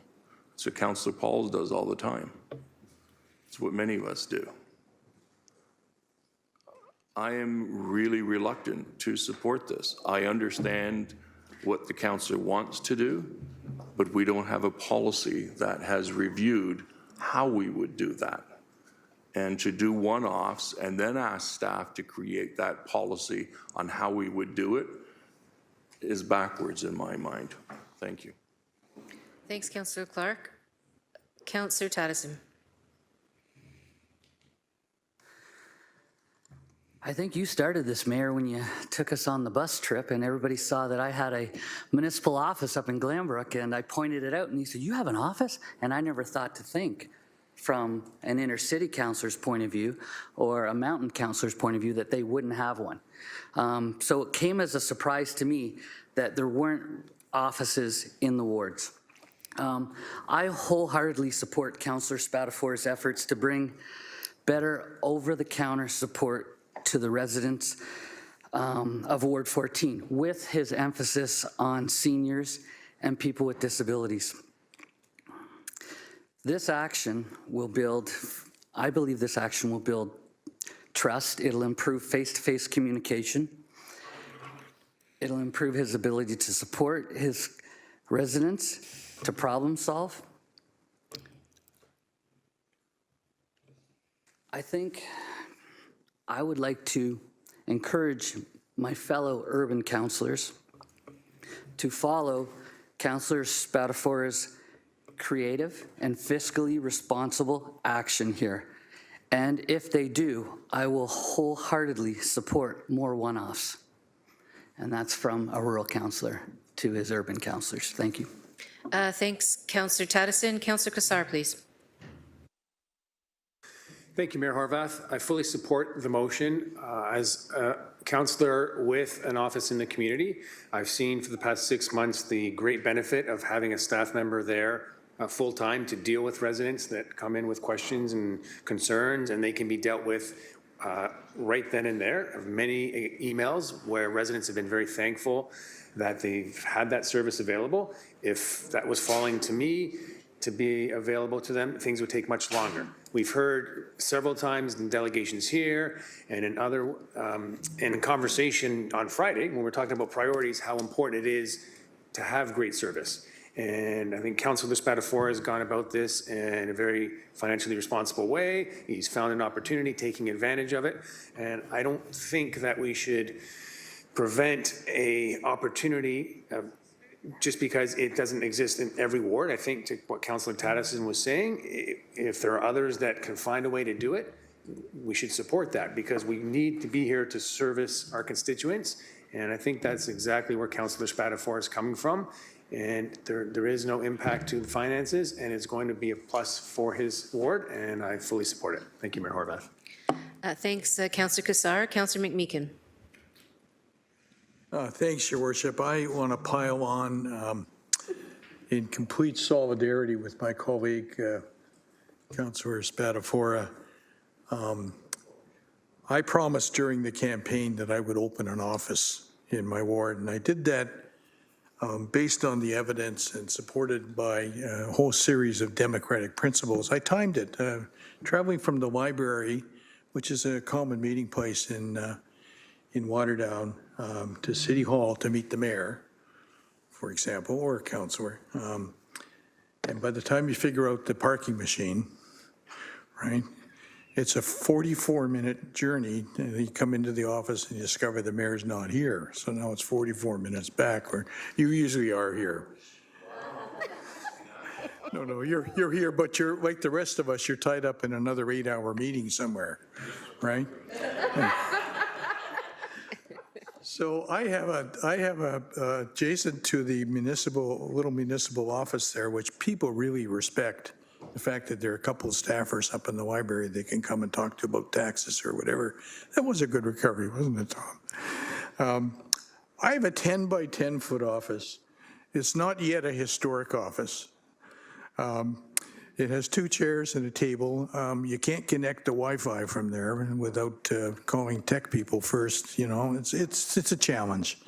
And we do it by appointment only, frankly, because we don't have the resources until perhaps recently to actually staff the office, even part-time, Madam Mayor. So it's an important, and this is absolutely fundamental to the argument that several of us have made repeatedly, that every ward is different. A rural ward is different from an urban ward. I know I've served in both. Used to be the councillor for Ward 7 before it became so massive many, many years ago. And a rural ward, particularly with the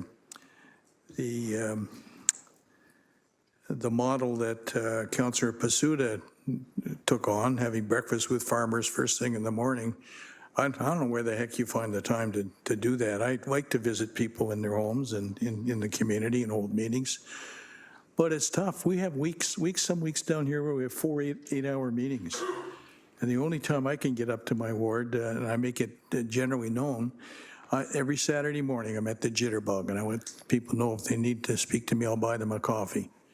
And I probably speak to 20 people every Saturday morning there. It's sort of the constituency office in the ward right now. Anyhow, I support you, Councillor. Thank you for bringing this forward. Good luck.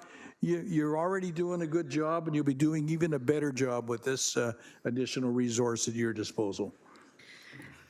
Thanks so much, Councillor McMeekin. Councillor Nan. Thank you. Through you, Mayor, I have just a couple quick questions over to staff or the councillor who's moving the motion. The motion references repurposing of a vacant office. The definition of repurposing has no costs, as was identified by the mover of the motion. So I just want to clarify that for the record, that there's no additional staff for just repurposing a vacant room that already has some furniture, a facility that already has Wi-Fi, and it's being used essentially as a drop-down space. So GM if I Can, could just please. get confirmation on that. Thank you. Through the chair to the Councillor Carlisle Can, General Manager, Public Works. Corporate facilities and energy management staff are working with the councillor. We have been out there to visit the site. We understand what is required, and there's no immediate significant impact to make this happen. We're also working with a number of councillors with regards to the policy and bringing that forward in the date or timelines identified in the motion. That will allow for staff to bring forward as per the request, here's what it would take, and therefore it will be open and be transparent, and it would be outlined in a way that is structured that everyone can see it and agree to it or disagree to it. With regards to the councillor, if he so chooses, once the policy comes into effect that this is not for him or her, then they can give us the signal to say, you know, we're going to vacate this office as per the policy, this doesn't work for me. So we're looking at that too, but for the short term, yes, we're able to do it. And we've also met with facility staff within healthy and safe communities to make sure that there is no impact on them. And they've identified the offices and confirmed that. Perfect, thank you. And then on the B portion of the motion that speaks to the report back of a policy, is that at all tied to the previous item that we've just approved? As one of the scope of analysis pieces there did have a bullet point, I think on page 3, bullet point 6. There you go, I'm being specific. It did say something about ward office spaces and the cost return, et cetera, et cetera. City Manager, please. Through the mayor, very good reading, Oh, yes. well, I do. Yes, we did put in scope based on the conversation on the council floor, the whole cost of facilities at City Hall and other sites to understand, you know, the value proposition about the accessibility, et cetera, but how that looks. So there is a bit of a timing issue, I'll be honest with you, because this will come after. Okay. And this motion and regard of having a policy and guidelines so staff have a framework to work within about extra office space happened before. So you have two options. One is the general manager of Public Works brings this interim forward, so we have something to work with until this is passed. Got it. Or you pause that piece and consideration of other offices until we finish the bigger work. So it really is up to you whether you want an interim until we do the full review. Yeah, through you, Mayor, I think I don't want to, I actually want to move towards us being a bit more nimble when we can and appreciate where there can be intern measures that are taken in order to get us to a more fulsome policy-based framework, all that good work that then becomes a standard and guideline moving forward. I appreciate the nimbleness. I also want to just say thank you to Public Works and facility staff who've always been very accommodating anytime I've requested a drop-down space of any underutilized, unbooked meeting rooms in recreation facilities that can often create an opportunity for me as a city councillor to meet with residents where their home may not be an accessible place for us to have a meeting, nor an appropriate place for us to have a meeting in terms of public safety, in terms of resident safety, in terms of my own safety. I think it's much more important for us to be able to have accessible public spaces that the community knows are welcome for our good work. Thank you. Well said. Thanks, Councillor Nan. Councillor Beattie, please.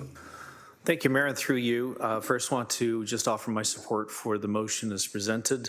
We've heard around this table a number of different options in terms of how councillors choose to engage with their communities. I think it's important to recognize that the communities that we represent, they choose to interact with us in different ways.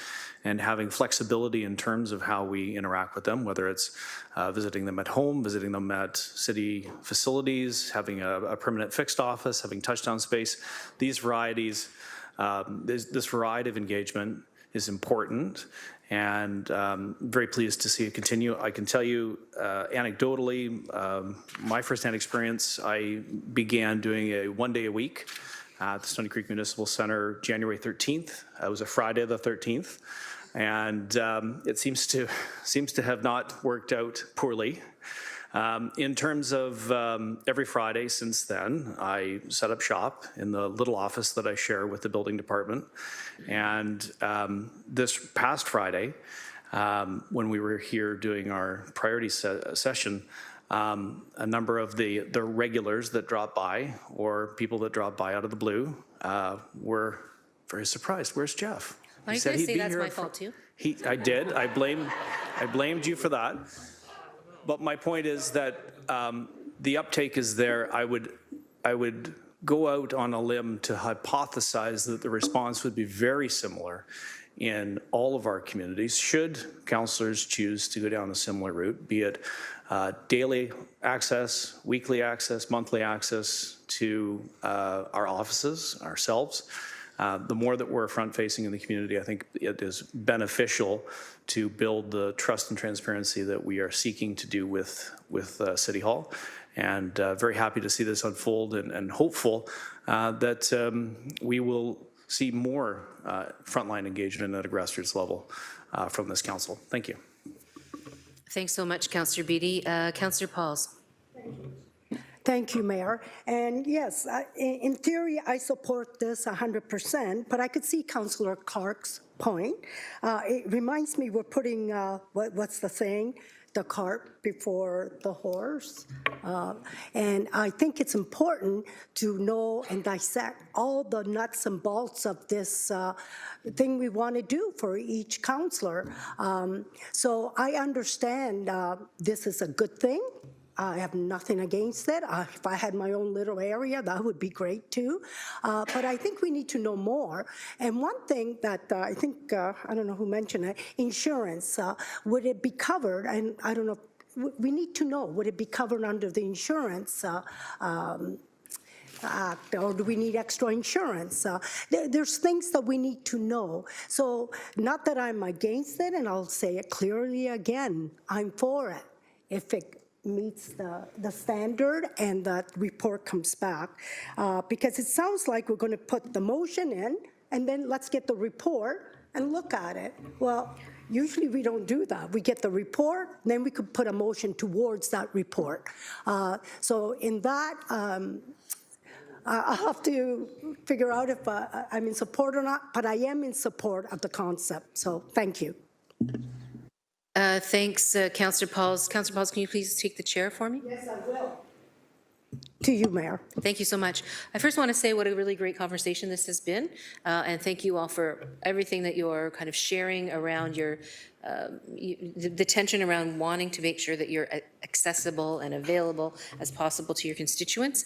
And we know that some councillors already have that arrangement made. Others are looking to have that, particularly Councillor Spadafora today. And so it's obviously a pent-up need that the new council with so many new members who want to have that customer service-based kind of grassroots connection to their constituents. I think that's all being reflected in the conversation. I was heading in the same place as Councillor Nan, so I thank you for raising that. I'm not going to repeat it except to ask and get some clarity. My understanding of the response was, and please correct me if I'm wrong, is that that GM Can is going to continue doing the work that he's doing with councillors and putting an interim report together, the bigger picture in terms of what the costs might be and whether that's added into the councillor budget. The ward budget is going to be adapted into that work that we approved a little bit earlier. Is that what we're hearing? Through the mayor, that is exactly my understanding. Okay, so on that note, I am going to support this because I think that it's really clear that there's a bit of a kind of inequity around the table. And what I would hope, though, is that when we get to these pieces with GM Can and with the final office budget piece that we're going to be working on, that we find the equilibrium that creates the equity, so that everybody is treated the same way when it comes to consideration of cost and all of those things. So on that note, again, thanks, Councillor Spadafora, for pushing on this, and thanks. I'll take the chair back when you're ready. You take the chair back. Thank you. Thanks very much. We now have Councillor Spadafora for a second time, and then Councillor Clark for a second time.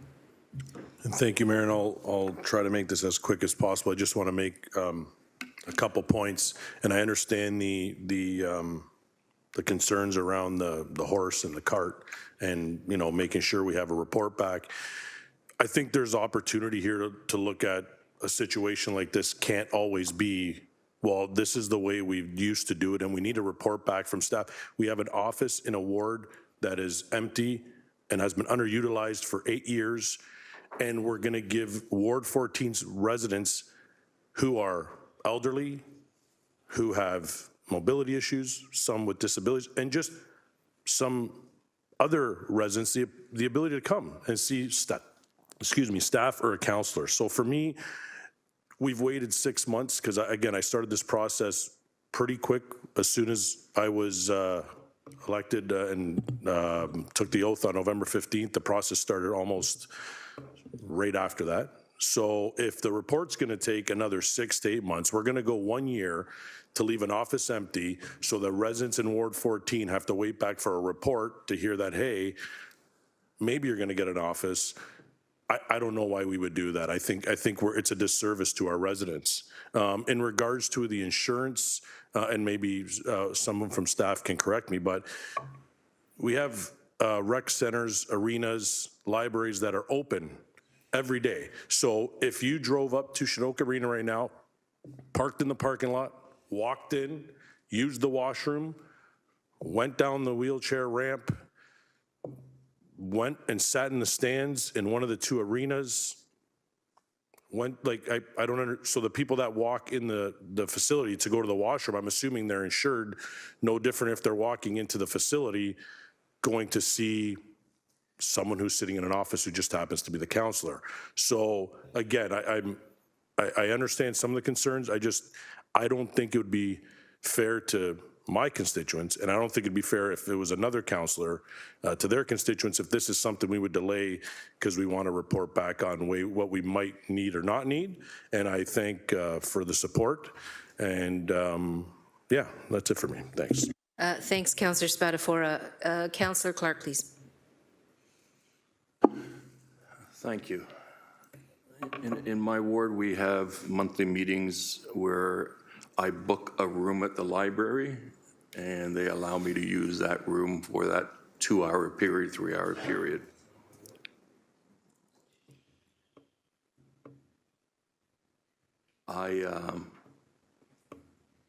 The way the accounting is working right now on these satellite ward offices is not consistent.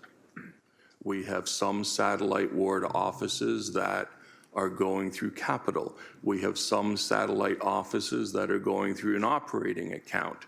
We have some satellite offices, in this case, that will be going through Parks and Rec. We don't have a policy on chargebacks. If you're using an office in one of those buildings, it's not your right as a councillor to use an office in one of those buildings. If you're going to use the office in that building, then it's charged back to your global budget, because it's the Parks Department that's paying for it, or the Finance Department, or whomever across the board. That's why B is important. I get that, Councillor Spadafora, with the greatest of respect, you're trying to provide more assistance to your ward. Item B should have been completed first. And then we would have known how to approach Councillor Spadafora's office and could have made consistent policies around the table. For example, Ancaster, Winona, Glanbrook, and possibly Flamborough. I understand that there might be one there. Dundas has an office, Councillor Alex Wilson has, but we don't have a policy on them. So here, we're approving another one without a policy. So how do we charge back? How do we do the financing on it? I'm not trying to be an obstructionist, but we can't have accounting with no consistency when it comes to satellite offices. We should be trying to, if council wants to say every ward office has a satellite office and there's financing for it, here's where you're going to bill your money. Or it's going through your global budget. Is it going to eat up more of Councillor Spatafora's global budget? I don't know. But we should have that first. We should not be doing it the opposite way. So with the greatest due respect to Councillor Spatafora, I would ask the clerk that we just separate out A and B. I support B. B should be happening before A. That's the simple governance structure. Thanks, Councillor Clark. Councillor McMeekin for a second time.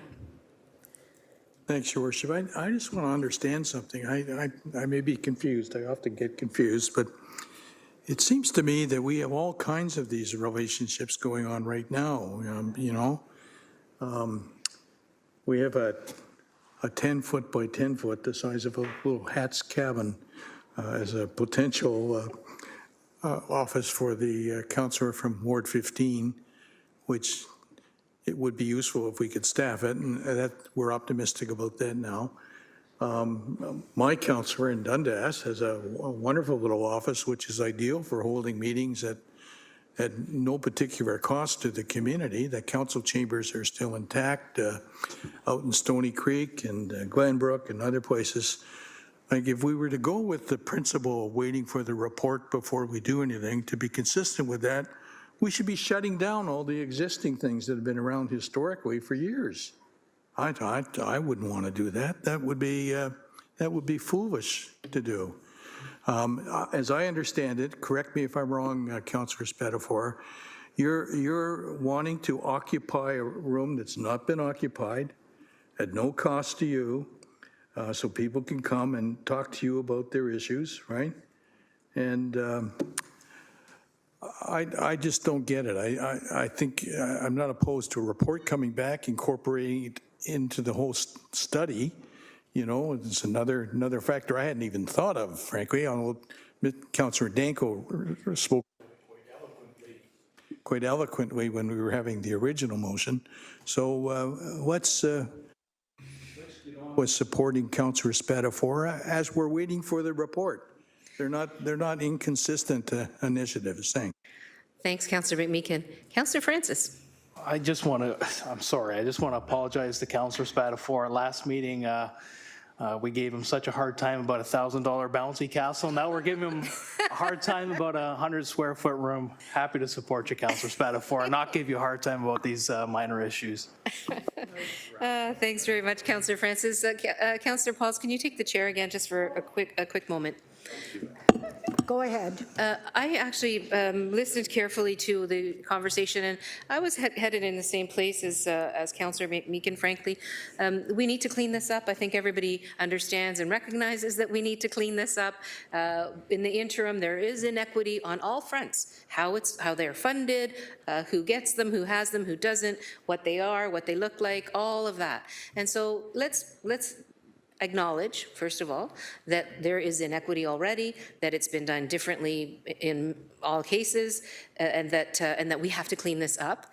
But in the interim, I mean, let's actually be in a place where we're being more accessible and not less accessible in the interim with the commitment, and I'm saying this out loud, and I was going to put an amendment, but I'm not going to, that once we come to a policy, if it means that your particular situation doesn't fit in the policy that has been determined, that we're all adults around this table. And we want to do things equally and justly and equitably for all of the councillors, because that's all of the constituents of the City of Hamilton.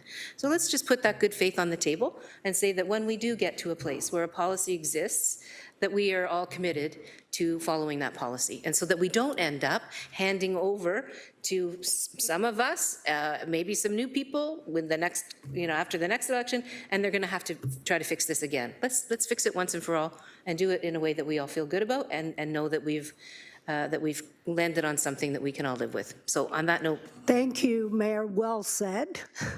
And I'll give you the chair back. Thanks, Councillor Pauls. I don't see any further speakers on the list, so we'll go to the motion that's in front of us, which was moved by Councillor Spadafora and seconded by Councillor Tattison.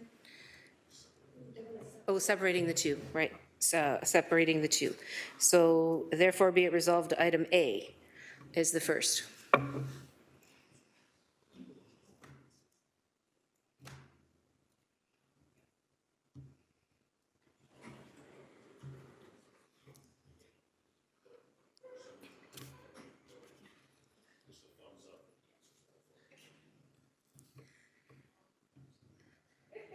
That carries 14-1-0, and on to item B.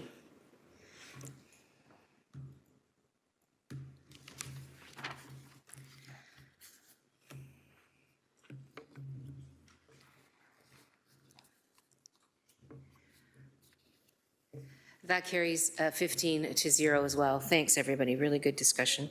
Okay, so now we're on to notices of motion. Item 8.1, James Street North Summer Art Crawl Pedestrianization Pilot, Ward 2. Councillor Kretsch, may I please have the motion to waive the rules? Yep, that's what I'm going to start with, is the notice of motion to waive the rules. Made a few little changes to this notice of motion, which I'll read into the record when we get to it, but the first thing is just moving the notice. The reason why I'm asking the notice to be moved is because I was a bit late in getting this in time for the agenda. It's not a procedural bylaw related element. It's just that I was a bit late in getting it to the agenda, so we have to move the notice for that reason. My seconder is Councillor Nan. Okay, moved by Councillor Kretsch, seconded by Councillor Nan on the waiving of the rules. Can you take the chair for me, please, Councillor Pauls? Yes, I will. Thank you. Go ahead. Thank you. I appreciate that. I did speak to Councillor Kretsch about this particular waiving of rules because from my perspective, and this is not going to be a surprise to him, from my perspective, when we're waiving rules that affect us internally for the work that we're doing, I get that. It's really not all that external. But when you're waiving rules for road closures where there's no notice to public, that in a context of the conversations we have around transparency, around engagement, around trust, all of those pieces, I get nervous, and I just wanted to kind of be consistent in the way that I see our obligations and requirements to make sure people are engaged. It has nothing to do with the motion itself. Completely, I'm in favor of that. I would have hoped that we would have had a proper process so that people could, give their opinions. I want to congratulate Councillor Kretsch and the media he was able to achieve on this, which is great. But that's not the same as letting people know that there's an opportunity to engage. And so I will not be supporting the waiving and wanted to just be clear about why. So thank you. I'll take the chair back. Thank you. Thanks very much. So then on the notice of motion, Councillor Clark, please. Thank you, Mayor. Can I get clarification from staff then on this motion? If we're looking at A. Oh, so this is just the waiving of the rules, Councillor Clark. But I need, how can I vote on this if I don't understand whether or not we can actually get it done? So the question is on item A, if this is delayed by saying no to the waiving of the motions, will the councillor, no disrespect, will the councillor still have the timing to get this approved? I think that's a fair question before you vote whether or not you waive the rules. I think that the waiving of the rules is a separate matter, and you have to determine whether or not you're prepared to waive the rules, and then we can talk about the motion itself. That would be my ruling. You can challenge me if you like. It's completely up to you. Thanks so much. So on the motion then, we have Councillor Kretsch next. Yeah, and I'm happy to actually answer Councillor Clark's question just in passing, because I already know the answer. But before I get to that, I really think this is just simply a matter of timing. Like, had staff been able to get the motion back to me like 2 days sooner or something, then I would have been able to put this here with no notice requirement. This is not procedural in nature. Those 2 days wouldn't suddenly magically have provided a lot more notice. We wouldn't have sent an army of staff out to the community to consult with everybody. Like, this is not the kind of notice of motion we're talking about where we put an ad in the paper, we do a whole bunch of stuff. This is really just a timing issue, and I apologize for the timing issue. But I want to give staff as much time as possible to implement this because it is a pilot. So to Councillor Clark's question, it's probably possible if we wait till the next council to do it, is my understanding. But then it puts us in trouble in terms of trying to scheduling people like paid duty officers, whose scheduling is very difficult to accommodate. So we need the lead time to do that because we're potentially closing an intersection just north of Barton, and there may be paid duty officers required to close the intersection. So I don't want to put staff in a time crunch on that. That's why I'm bringing it forward in this way. Asking for your trust here, like, I've done the work. I can tell you that I've done the work of having this conversation over the election, since the election, with people in the community and the businesses, and want to get this going in time for June because that tends to be the kickoff, although tonight, or it's this week, sorry, we'll also be very busy, but June tends to be, and July and August tend to be the months where you get the most traffic. So I would hate to miss June if we delayed it and staff came back and said, look, we just couldn't make it work. That's why I'm making sure this happens because I think June is an important day. And for folks who don't know, this leads into Supercrawl, right? So this 3 months lead into the Supercrawl where the whole street is closed also. So asking for your support. I know we need a 2/3 majority. We'll see how it goes. Thanks. Thanks, Councillor Kretsch. Seeing no further questions, our speakers will call the question. So this is not the main motion. This is the waiving of the rules.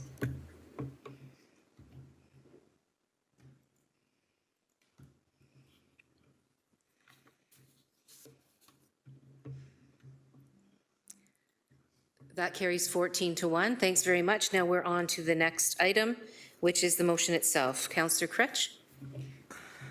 Thanks very much, and thanks to the city clerk and deputy city clerk for putting this up on the screen so I can read it out. I think it's important that I do so because there's just some minor modifications. I want to just talk briefly before it's up about the motion. So this is something that's been going on and been spoken about for many years. I know as a person who goes to art crawls all the time, talks to businesses, talks to residents, talks to folks in the neighborhood.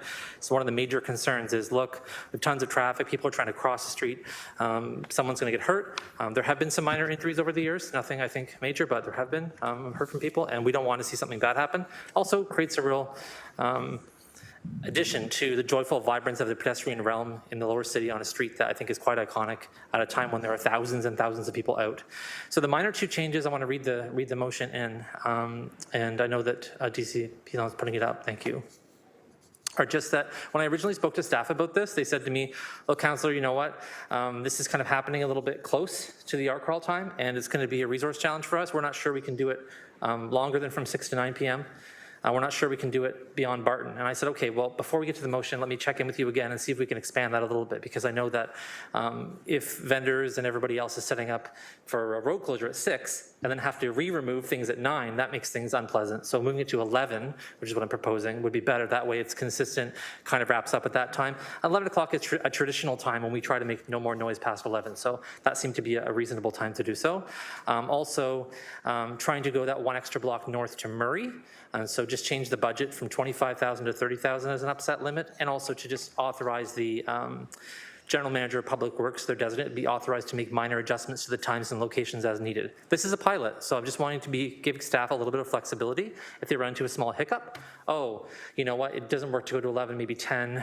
It makes sense that we just leave it at Barton because of this other issue. We couldn't get a scheduled officer, whatever it is. Let them be able to do that, but this has been a really positive thing. I've just heard a ton of positive feedback. Definitely some people who don't support art crawl, first of all. There's definitely a crowd of folks who are like, look, art crawl is not great. And so they have feelings about art crawl in general. But for those who are really supportive of art crawl, everyone said this is going to be a tremendously helpful intervention. It's going to make this a safer experience for everybody. And frankly, I think it just hopefully sets a tone of how we can close streets down during festivals. I know Councillor Maureen Wilson in Ward 1 has Saturdays or Sundays, I can't recall, where they have Lock Street shut down entirely. And I've gone down there with my rollerblades and my dog, occasionally, and just gone around and enjoyed the experience of being on a street in public where we can interact with one another. And so I think this is a smart thing to do. I think it's a thing that will bring a lot of life to this event, and as a pilot, gives us a chance to see, okay, in these 3 months, what were we able to achieve, what worked, what didn't, and how can we do it for next year in a better, more expanded and thoughtful way. So appreciate your support, and thanks for this. Thanks, Councillor. My seconder is Councillor Nan. Oh, I was going to ask you that. Thanks, Councillor Crutch. Councillor Clark, please. Thank you. I support the councillor's motion. I think it's prudent. And it's something that we should have candidly have done long ago, given that it's about pedestrian safety. I have a question for staff and then a suggestion for an amendment. The first question is with regard to how do we make the roads safe for the pedestrians? Will we be placing barriers or vehicles on the road? I'm just conscious of what transpired in Toronto and what has happened in the United States. This is a huge event with very large numbers. Ideally, we want to ensure that if we're closing the road, the residents and pedestrians know that it's safe to walk on the road. GM Can, please. Through the chair to the councillor, Director Mike Fields, Director of Transportation, is on the line with me, and he will add to the comments. Staff have been working with the councillor to bring this motion forward, and you know the initial request, everything that could go wrong went through our minds, and we find ourselves in a position where everything could go right, and we're prudent in the way we're going to set up the barriers. Mike will speak to that in more detail. In addition, we are looking at road safety and what it takes to ensure that the public and those participating in the evening are safe. So staff will be on hand the first night, and we will be observing, and we will be making decisions in the fly if we need to. And we also have the cooperation of Hamilton Police Services, should they be required to do some additional enforcement. With regards to the barriers, Director Field, if you can add Director some Field? details to that. Please go ahead. Thank you. Through the chair, to the councillor, Mike Field, Acting Director of Transportation. We'll use traditional means of closing the roadway that the public's used to seeing with barricades and barrels, those sorts of things. Since the boundaries of the closure also are at signalized intersections, it's more than likely we'll seek support from Hamilton Police Services through paid duty support to direct traffic, but also to control those closure points. So I think that we're well covered with as far as the safety of the users of the road leading up to the closure, but within the closure as well.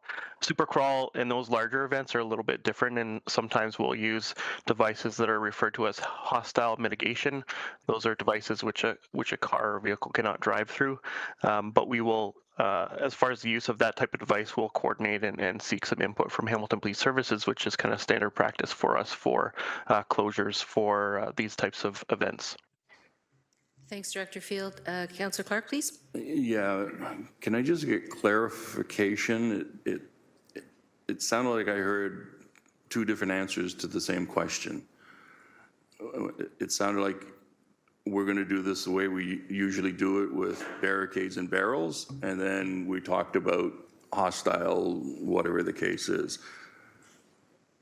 My concern, Mayor, and I'll leave it at this, we don't want anyone to drive down that road, whether intentionally or unintentionally, and hurt citizens who are just out to have fun. They're not looking for that. If you close the road, they're not looking over their shoulder for cars coming. And I want to make sure that that doesn't happen. So I think staff heard our concern. Secondly, on B, I can't support that.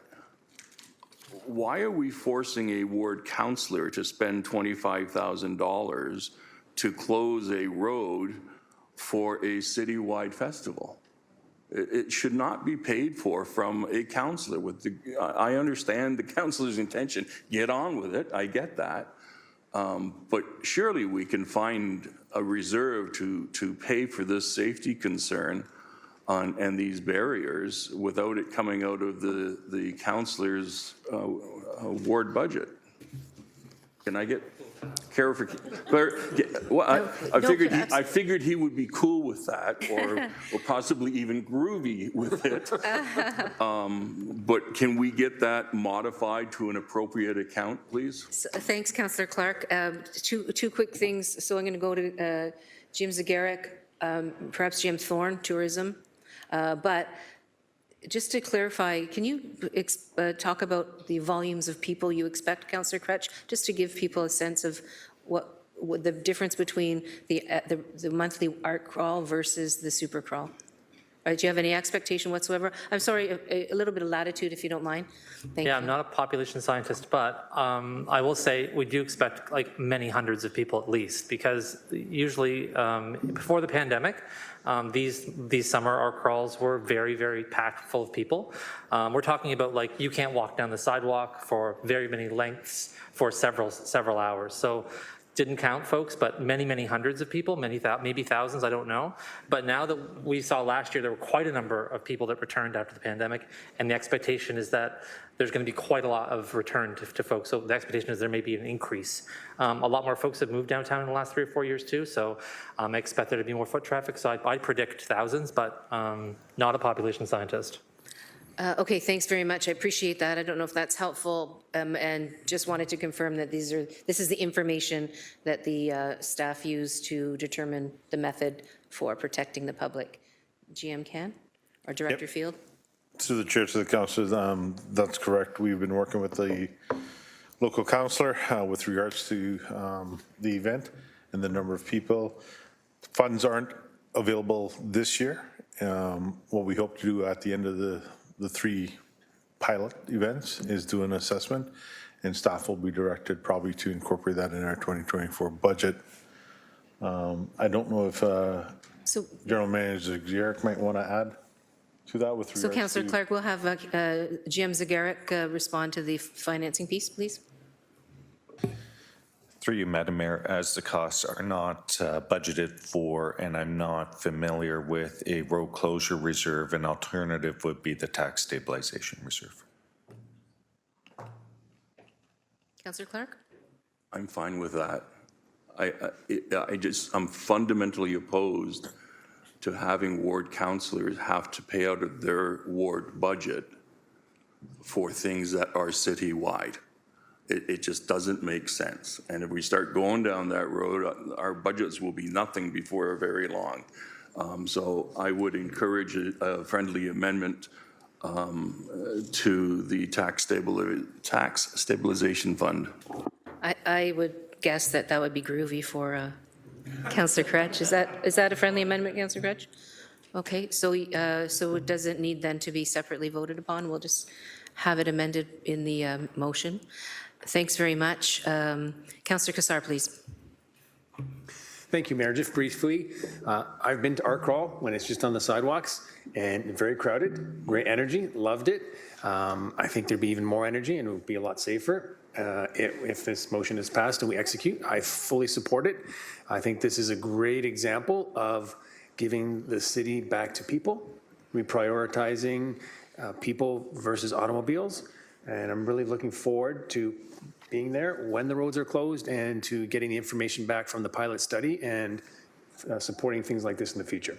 Thank you very much. Thanks, Councillor Cassar. Councillor Pauls, please.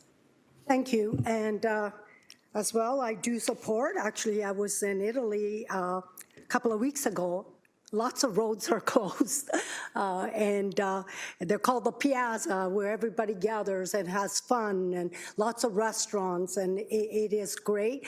And as we move on, summer's coming, everybody wants to be outside, and it's a wonderful thing. I just hope it spreads to the upper mountain if we can. But my question is to staff, because of this motion, we know we're limiting no cars, but what about bikes and scooters? Yesterday, my husband picked me up and we were going on, I saw a person on a scooter on sidewalk that went through, we almost hit her, and they were on sidewalk. So my question is, what about bikes and scooters? When this is closed, because we know bikes and scooters are like vehicles, is this going to limit them as well? GM Thorne, please. So through the chair, whenever we have a street closure for a festival or an event, then the requirement is that you walk your bike through the area. It becomes pedestrian only. So if you have a bike or have a scooter, you can still walk through the area with it, but you should be walking it, not riding it. That's great to know, and I hope we enforce that, because I could see people enjoying themselves and then getting hit from the back. So it's very important. Thank you for that, and I fully support it. Thank you. Thanks, Councillor Pauls. Councillor Huang, please. Thank you. Through you, Mayor, to I think GM Zagarek. I wanted to ask about the council priorities reserve. I'm mindful that the tax stabilization reserve is very small and getting depleted literally by the day. But I know that we had set aside dollars for council priorities. So I just wanted to ask about, is that also available or on the table? Thanks, Councillor Huang. GM Zagarek, please. Through you, Madam Mayor, the councillor's referring to through the 2023 capital budget process, we set aside funds, I believe about $3.4 million for council priorities. That's an option. Why I suggested the tax stabilization reserve is these costs relate to operating related expenditures, and that typically aligns to our tax stabilization reserve versus a capital project such as the council priorities, and that's the rationale for staff's recommendation. Thanks, Councillor Wang. Anything further? No? Okay, I don't see anybody else on the speakers list, so we'll now go to the vote on the motion that was moved by Councillor Kretsch and seconded by Councillor Nan, I believe.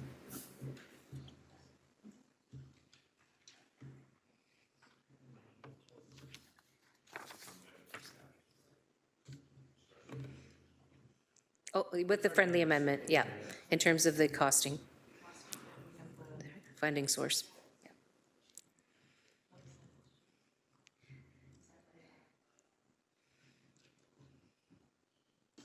That carries 15-0.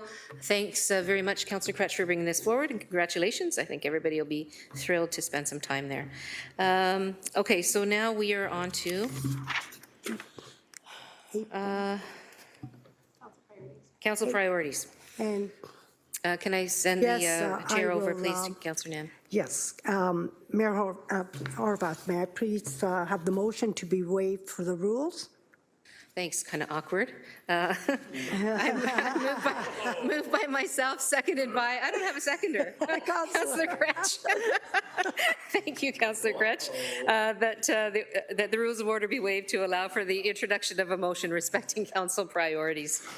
Thank you, and you vote, please. And we'll have to vote all yes, please.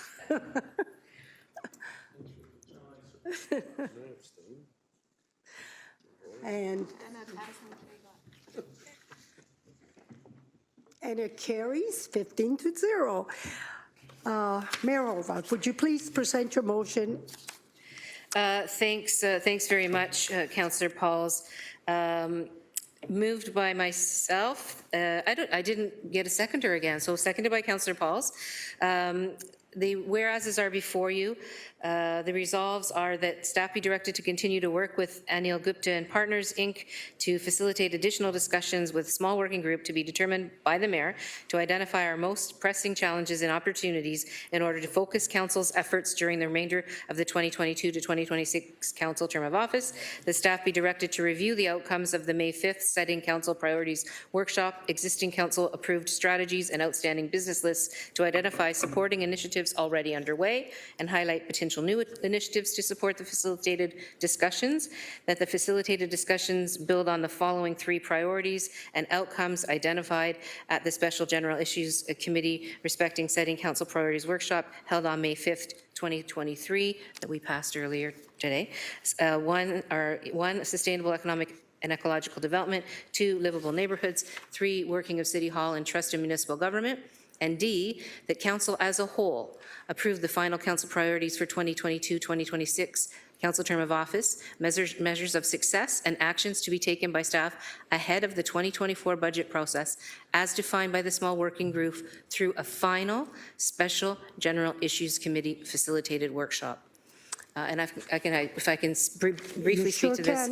I do want to say I so much appreciate the conversation we had on Friday. I think it was really, really great. I think we ended up with a lot of really great information, but took back the sense that we needed to actually start prioritizing under those bigger areas. I found that the method that we used last time was effective. We built, I think, a lot of trust around that table, and that's why I put this motion forward that allows for a small group, again, to do some of the legwork, and then that we get together one last time as a council of a whole, as a council, GIC, I guess, special council meeting, special GIC meeting, to see if the work that gets done by the small group is acceptable to the members of council. So that's my rationale, and Thank you, Mayor. And I was wondering if any members have any questions or discussion, please.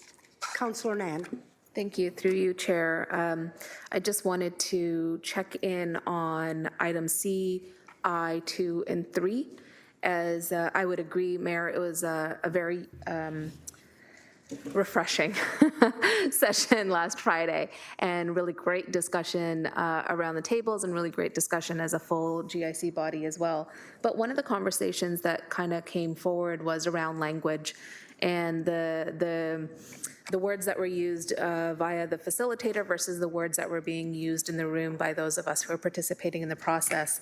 And the words that are reflected here are those that were written by the facilitator versus those that were reflected by the process. So my question is, does D indicate that those 1, 2, and 3 under item C can be edited? Or are we approving the 3 statements today? My only concern is I don't want to have a reconsideration motion on these priorities, in which case I would have hopefully a friendly amendment to the words. Well, I'm at the will of the council. I think that when we get back together, we will have that conversation. It seems to me that, you know, we looked at the broader areas. There was a conversation, you're correct, about the how we describe things. I think some of those changes are reflected in the 2 other items. I didn't realize that there were changes that were missed in the item 3. So certainly, I think that's something that we can take back and work on, and would be happy to hear your specifics. Sure. If I could, through you, Chair, just the wording would be very minor changes. CI would be shifted to ecological and economic sustainability. Item C2 would be thriving neighborhoods and communities. And item C3 would be trust and transparency at City Hall. So I guess then finally, the question would be to clerks about go ahead. Whether what we have here today, are those then codified as this term's priorities, given D says further work is going to happen to define them? Or does D enable the working group to come back with the final language without needing to do a reconsideration motion? I just want to clarify things procedurally. Thank you. So, the clerk? Yeah, to the chair, I would recommend, if you're not comfortable with the wording in C, that you just leave it that it's 3 priorities identified, but you actually don't list them if you plan on changing them and them coming back. So would you like to put an amendment, Mayor? I think we just need to wait for this process, but I'll go back on the speakers list. Okay. Any other speakers on the list? I don't see any, so Councillor? Thanks for the response then. Can I just, I think I kind of get my second time speaking first. And I would only say that my sense is that D, that council as a whole approve the final council priorities for 2022-2026 council term of office, measures of success, et cetera, I think that's the enabler. That allows us to go back and put together what the final priorities are, as well as some of the measures of success. I don't think that it necessarily needs to be, I think we're putting it out to the public kind of Agreeing that these are the broad stroke areas, we can wordsmith them. I think that the item D allows us to do that. Thank you for clarifying that, and we do have Councillor Jackson on the list. Councillor Jackson? Yeah, thank you, Deputy Mayor Pauls. Yeah, so we're going to leave then C alone for now, please, because C is what I agreed to, and I thought what we all agreed to with the language in front of us.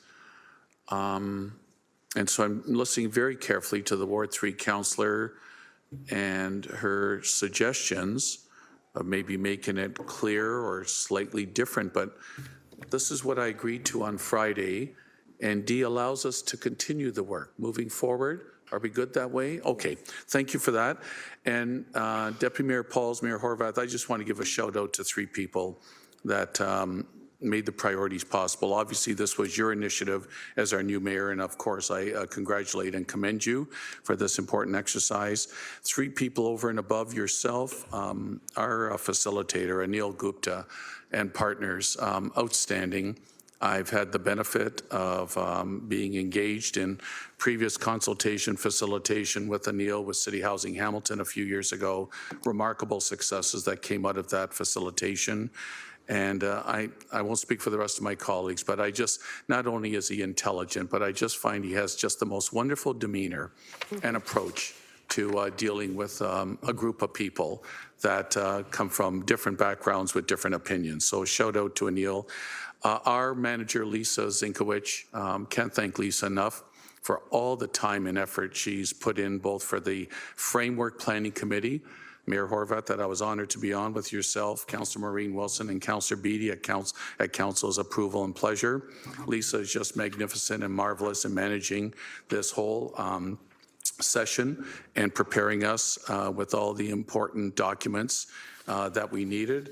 And lastly, of course, our legislative coordinator, Angela McCrae, who again just keeps meticulous notes and minutes and ensures that the door is open and we're doing everything properly and procedurally. Thank you, Deputy Mayor Pauls. Thanks, Mayor Horwath. And we will go to a vote on the motion. There's no other speakers, right? That sounded like you could hardly wait. Well, all that's been said.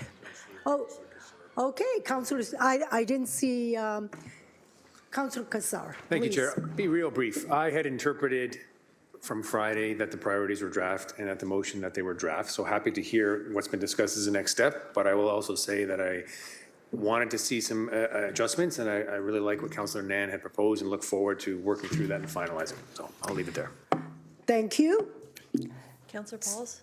Yes, Clerk? Councillor Pauls, if I could just add for some clarity then, if council would be okay, within the whereas of number 2, you have the working titles.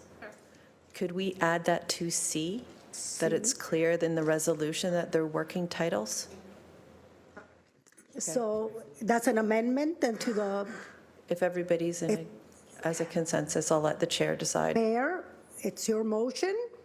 That's fine, absolutely fine. Okay. So that's with the amendment, just everybody sees it on the screen here.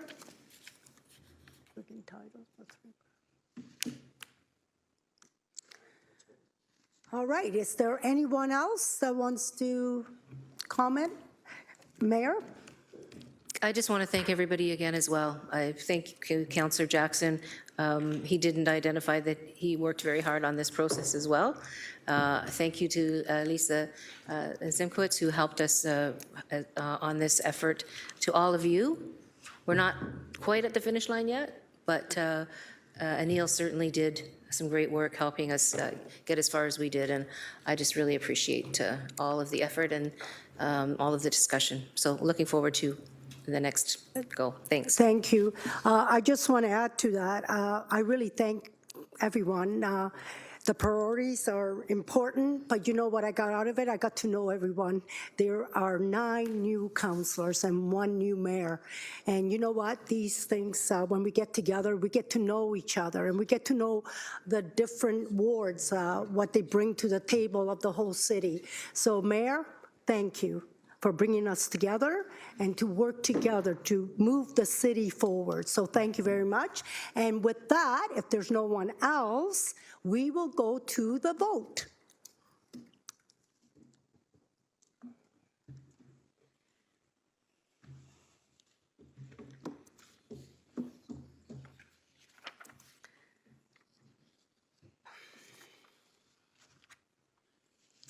And it carries 15-0. Thank you, everyone. And Mayor, I'll give you the chair back. Thank you very much, Councillor Pauls. We're now on to statements by members. And if you have a statement, which you could put your desire to have your statement, make your statement into the speakers list. That's my understanding of how we were going to carry on with this particular tradition. And so if you do have something you'd like to say under this item, statements by members, could you please indicate? And we'll get the list going. And I'll give you all a minute to make that happen.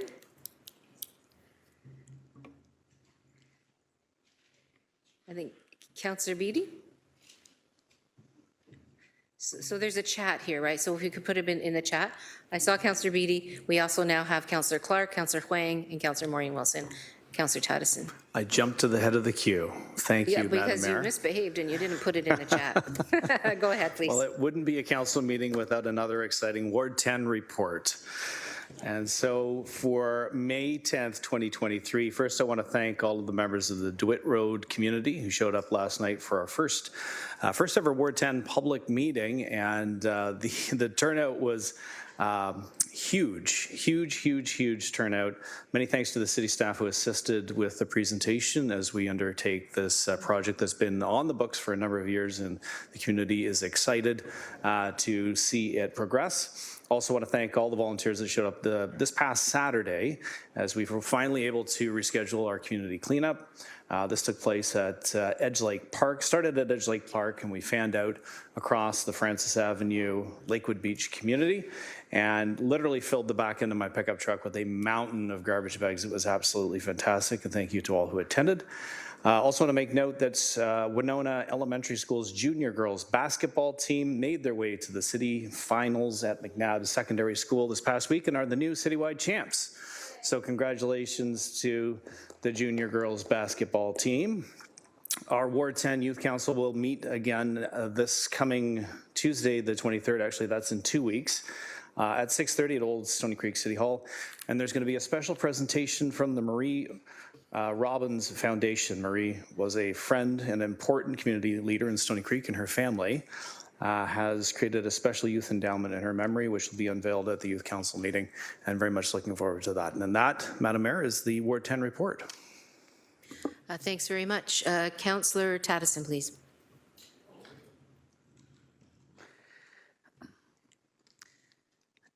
Two weeks ago, Mayor, we hosted a community gathering between the leadership of the Malayali Samarjan Community Center in Woodburn and the wider Woodburn community over issues around cricket games being announced, and it was about noise. So I just wanted to say that on the weekend, I attended, again, the Malayali Samarjan Youth Talent Show. It was a great success and a cultural awakening for myself in that this community center represents Canadians and new immigrants to Canada that hail from the southern area of India. And it was a great event. At that event, one of the senior member leaders publicly promised me that the use of the public announcement system will no longer be used on a continuous basis to announce play-by-play matters for cricket games on the weekends, which was a continuous issue for our wider community in Woodburn. So that was great news. And that was a public statement, and it was a successful conclusion to the problem solving that we went through before that 2 weeks ago. As you all know, Glanbrook is a tight community, and I just like to offer condolences to the family of former Glanbrook Ward Councillor Frank Love, who passed away a few weeks back. His family reached out to me to share the news with my father, who knew him, and the wider community.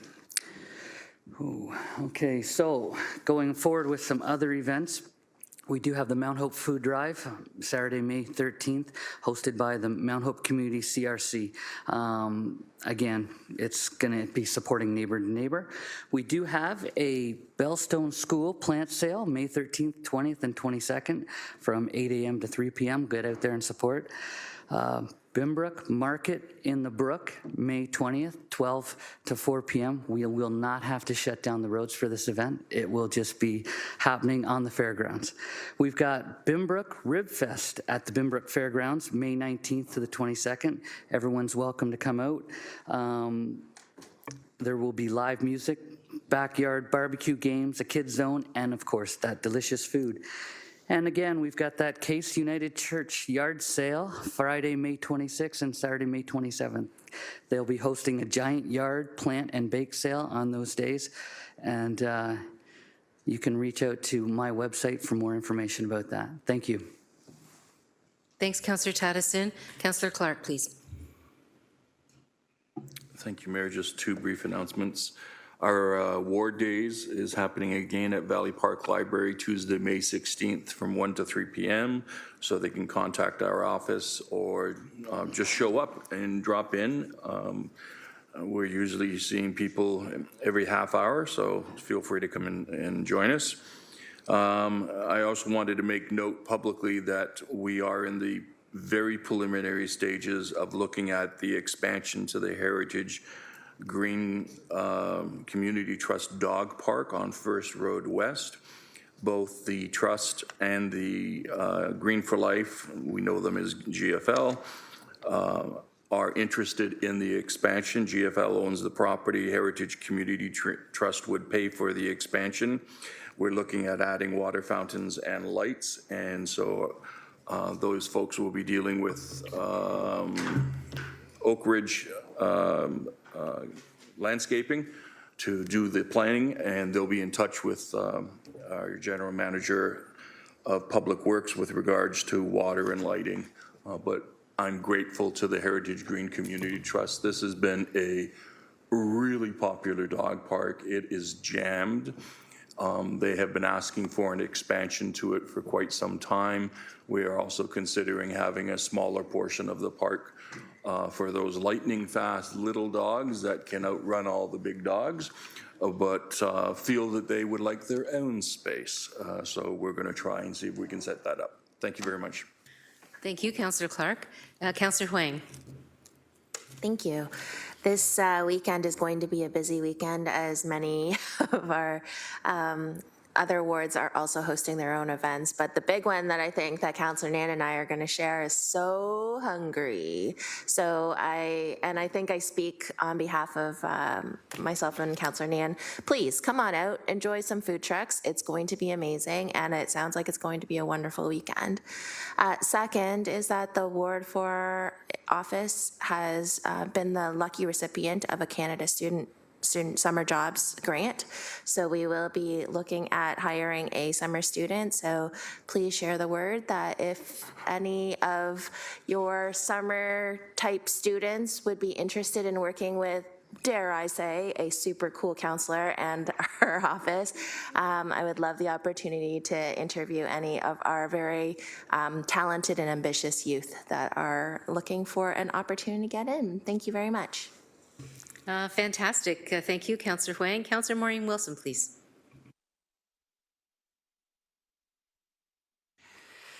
Thank you, Mayor Horvath. Just tomorrow night, May 11th at 7:30, Ward 1 will be hosting a virtual roundtable with Dr. Lukasik, who will share the purpose of Climate Change Office and the priorities for 2023, and be available for questions from residents. And I would ask that if you're interested, please join us for the conversation, and if you could register ahead of time. At the last council meeting, Mayor Horvath, I expressed my public condolences on the passing of Dr. McKenna. proud son of Ireland, proud Canadian, and Ward 1 residents. And I've been thinking a lot about Dr. McKenna and my own father, both of whom have said in different ways, but who have said it's impossible to be a grandparent today and not be alarmed at our climate and not be a strong advocate because nothing else matters. Everything falls from there. And so I was thinking, how can I both honor that statement, his legacy, and my own dad? And I thought, I'm going to use my time, every council,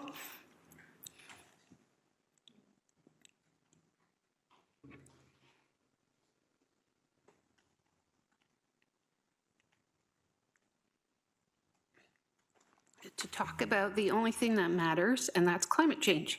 And I'm going to read from the IPCC latest report. I'm going to read a few passages at every council, and that's going to be my permanent statement. And so for those who don't know, the International Panel on Climate Change issued its 6th and latest report. The IPCC is a group of scientists who have been assembled by the United Nations to monitor and assess all global sciences related to climate change. So here are the facts as accumulated, measured, monitored, and discerned by scientists. Human activities, principally through emissions of greenhouse gases, have unequivocally caused global warming, with global surface temperatures reaching 1.1 degrees Celsius above 1850 to 1900 in 2011-2020. Global greenhouse gas emissions have continued to increase, with unequal historical and ongoing contributions arising from unsustainable energy use, land use and land use change, lifestyles and patterns of consumption and production across regions, between and within countries, and among individuals.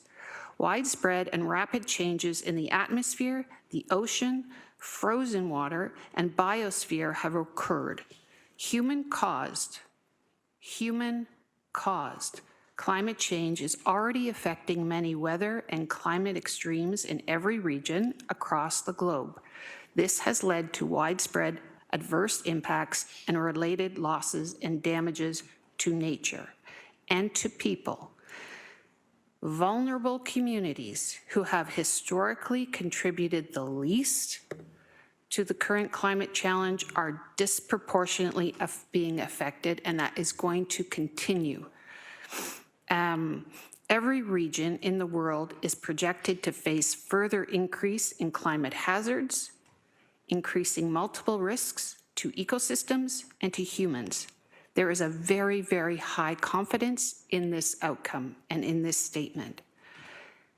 Hazards and associated risks expected in the near term include increase in heat-related human mortalities and morbidity, foodborne, waterborne, and vector-borne diseases, and mental health challenges, flooding in coastal and other low-lying cities and regions, biodiversity loss in land, freshwater, and ocean ecosystems, and a decrease in food production in some regions. So that's my statement for today.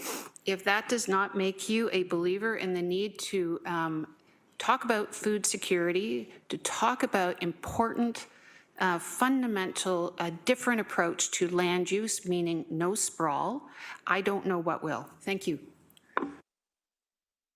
Thank you, Councillor Wilson. Very fitting way to provide a tribute to those important people in your life. Councillor Pauls, please.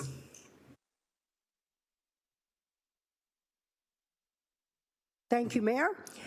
It continues to be busy in my ward. I don't know if most of you know, it's the most populated ward in the city. And even this month, as being the deputy mayor, it's been very busy. The first thing I want to bring out that just last Saturday, we did the Rwanda Canadian Community of Hamilton 29th Annual Observation of the 1994 genocide against the Tutsi in Rwanda that claimed more than 1 million lives. Now, That's in 40 days. In 40 days, they lost 1 million people. Just let that sink in for a minute. 40 days, 1 million people gone. It was an honor to have them here. It was a full house.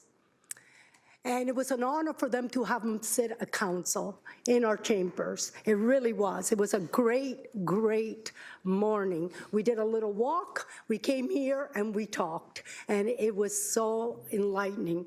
And I want you to know that Casita and Charles live in my ward.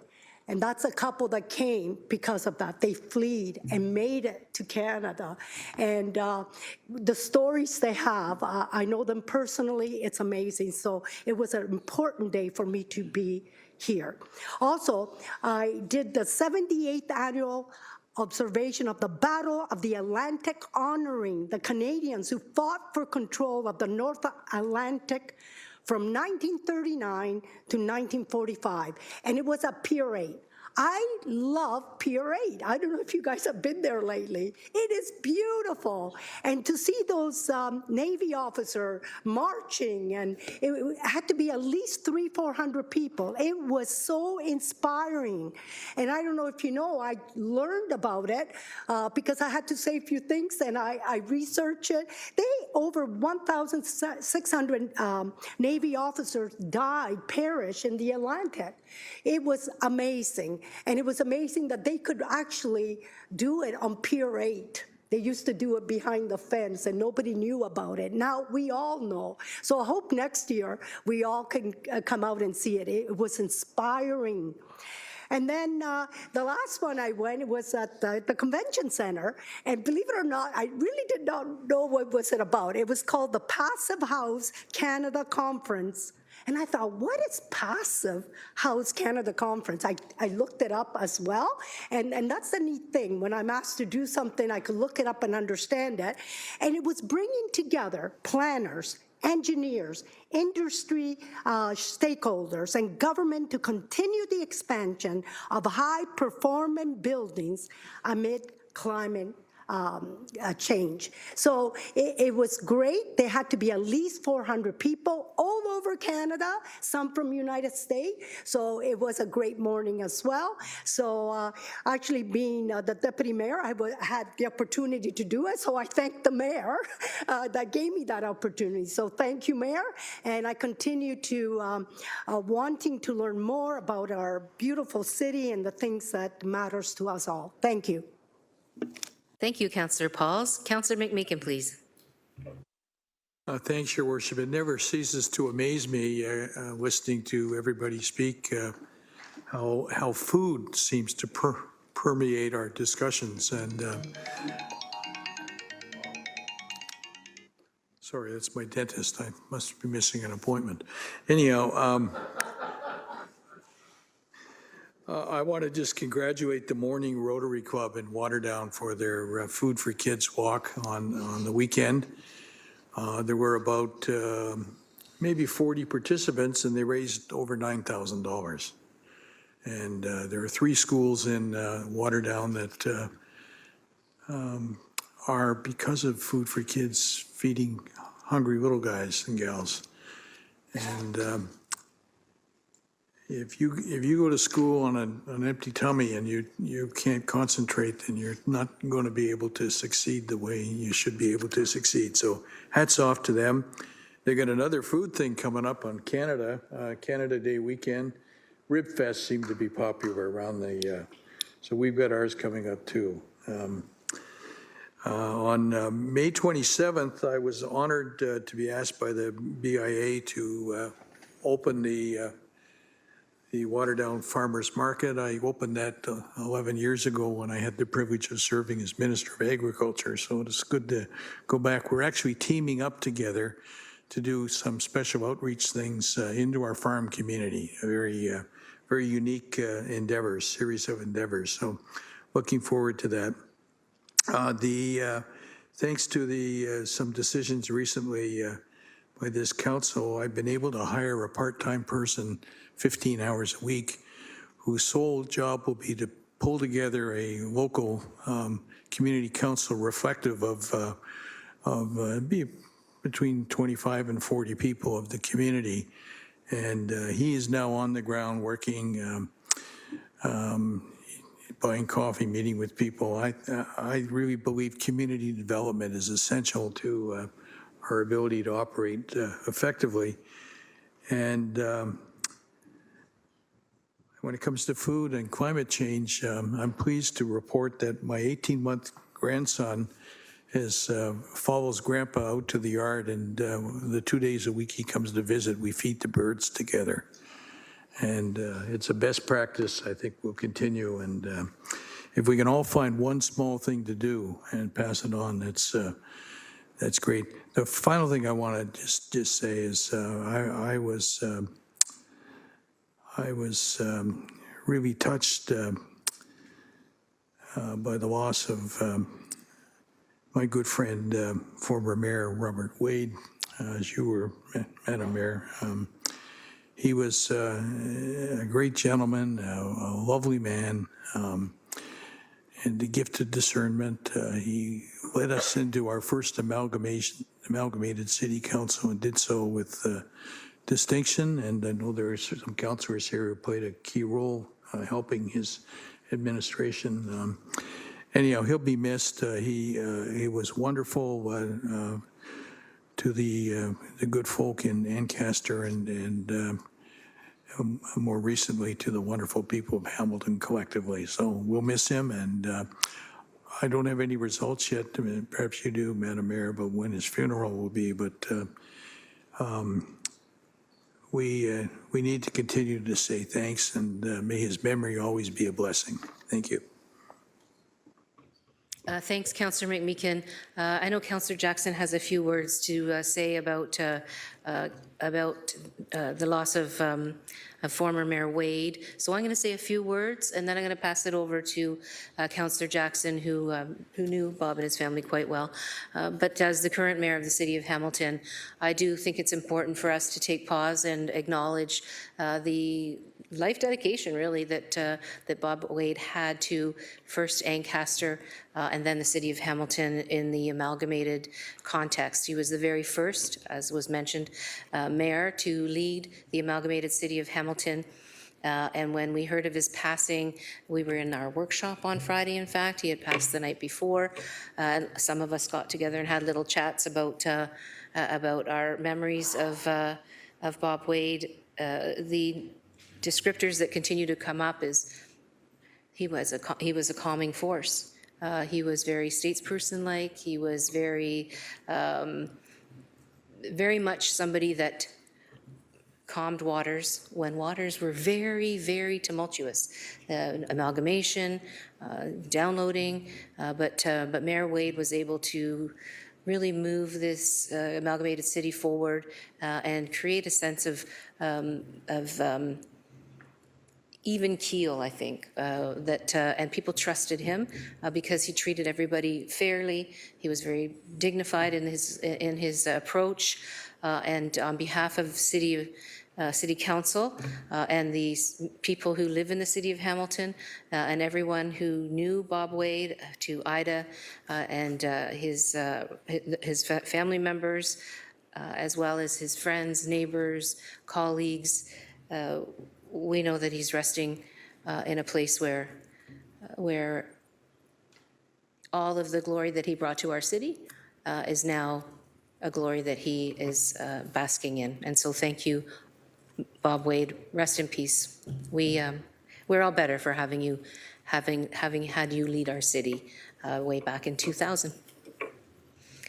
Councillor Jackson, please. Mayor Horvath, so beautifully and eloquently stated, sincerely, and I just love listening to your tribute. And Mayor and former Mayor back in the regional days, McMeekin, and former Minister McMeekin, and now Councillor McMeekin, really appreciated your thoughtful words in remembrance as well. And so I won't be repeating, although we could spend so many days and weeks and months talking about Mayor Bob Wade, but maybe a couple of things I'll highlight. The flag that is behind you, Mayor Horvath, the blue and yellow flag, that is the flag of amalgamation. Once again, the 5 suburbs were very resentful towards the proposed amalgamation of the City of Hamilton and the regional government of Hamilton-Wentworth. And so each of the former towns in the region and the City of Hamilton had their own flags, distinct, of course, as distinct entities. And one of the things Mayor Wade insisted upon his election as our first amalgamated city's mayor was to bring the municipalities together to the best of his ability. And one of the defining, wonderful symbolic achievements was our new flag standing with the Canadian flag and the provincial flag. And the rings, by the way, to colleagues on council, the rings represent the former municipalities. And if you look at the flag and unfold it in its entirety, they're looped and linked together to show that hopefully the new city could move forward, recognizing the distinctness of all the former municipalities. Glanbrook will stay Glanbrook, Dundas will stay Dundas, Flamborough will stay Flamborough, Stony Creek will stay Stony Creek, Ancaster will stay Ancaster, community of communities, but wrapped within the new city of Hamilton. And Mayor Horwath, as you said, looking back in the tumultuous time, I constantly describe it as a little boat that was in the middle of a tumultuous sea storm.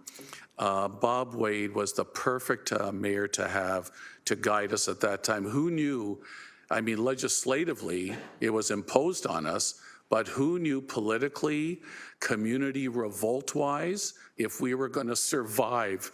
And Bob Wade ensured that he reduced the temperature across the political spectrum to the best of his abilities, and it really helped being the former mayor of Ancaster, one of the former suburbs that lost their legal entity, that he became the mayor, because I say to this day, the 5 suburbs, although resentful, regretful, furiously upset with the imposed amalgamation, at least he, Mayor Horwath, brought credibility to the mayor's table, and he understood the culture, the people, and the climate of all the 5 former suburban communities that were part of the region, and of course, him being the mayor of Ancaster. And as you've said, and a gentleman through and through, personally, politically, business-wise, former manager of London Life many years ago before entering politics, a gentleman through and through, and I'm going to miss him very much personally and politically. And as well to him and to Ida and the remaining extended members of the Wade family. God rest his soul. Look forward to the visitation and the funeral service. And I must say in a lighthearted way, when he was mayor of Ancaster, he regularly got acclamations. And I don't understand how he got acclamations. I have never had an acclamation, not that I want one. I'm happy to fight the good fight every election, but I sat back marveling how Bob Wade often got acclamations to be mayor of Ancaster. Thank you, Mayor Horwath. Thank you, Councillor Jackson. I don't see any other speakers on the speakers list. So thank you for those reflections, members of council. We're going to go to the communication updates. 10.1, April 21, 2023 to May 4th, 2023, Councillor Pauls. May I please have a motion to receive the council communications updates? The communications updates are listed for your information. Oh, sorry, I need the motion first. Yeah, okay. Thank you, Mayor. The Council Committee updates from April 21st, 2023 to May 4th, 2023 be received, and it's moved by myself, second by Councilor Nan. Thanks very much. So as members know, the communication updates are listed here for your information. Are there any items within the council communication update listing that members would like to have referred to a standing committee? Seeing none then, thanks very much. That was moved by Councillor Pauls and seconded by Councillor Nan. Councillor Nan. We have the vote up, please.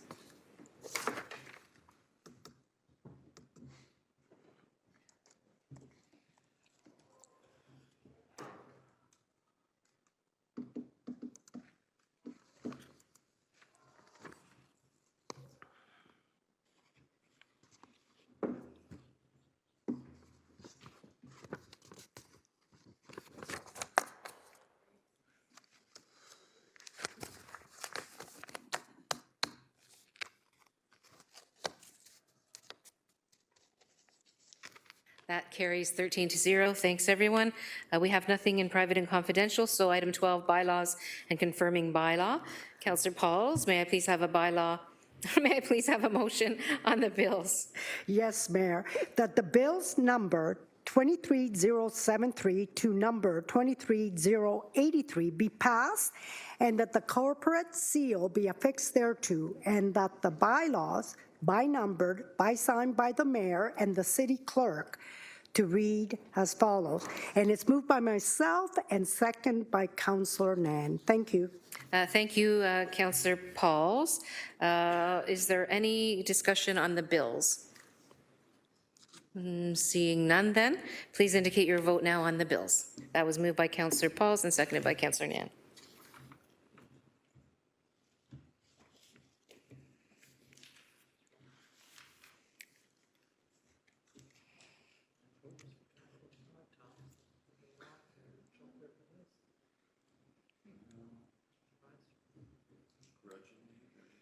That carries 15 to 0. Thanks, everyone. Can I have a motion to adjourn, please? Moved by Councillor Francis, seconded by Councillor Tattison. Can we have that vote up, please? Is that Glambro, Tavis? I assume there's no debate on that one. Thanks very much, everyone.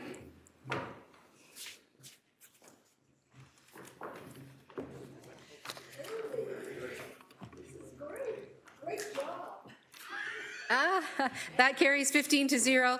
The reason it did is because we all worked hard in committee and ironed everything out. Great work, everybody. Thank you so much.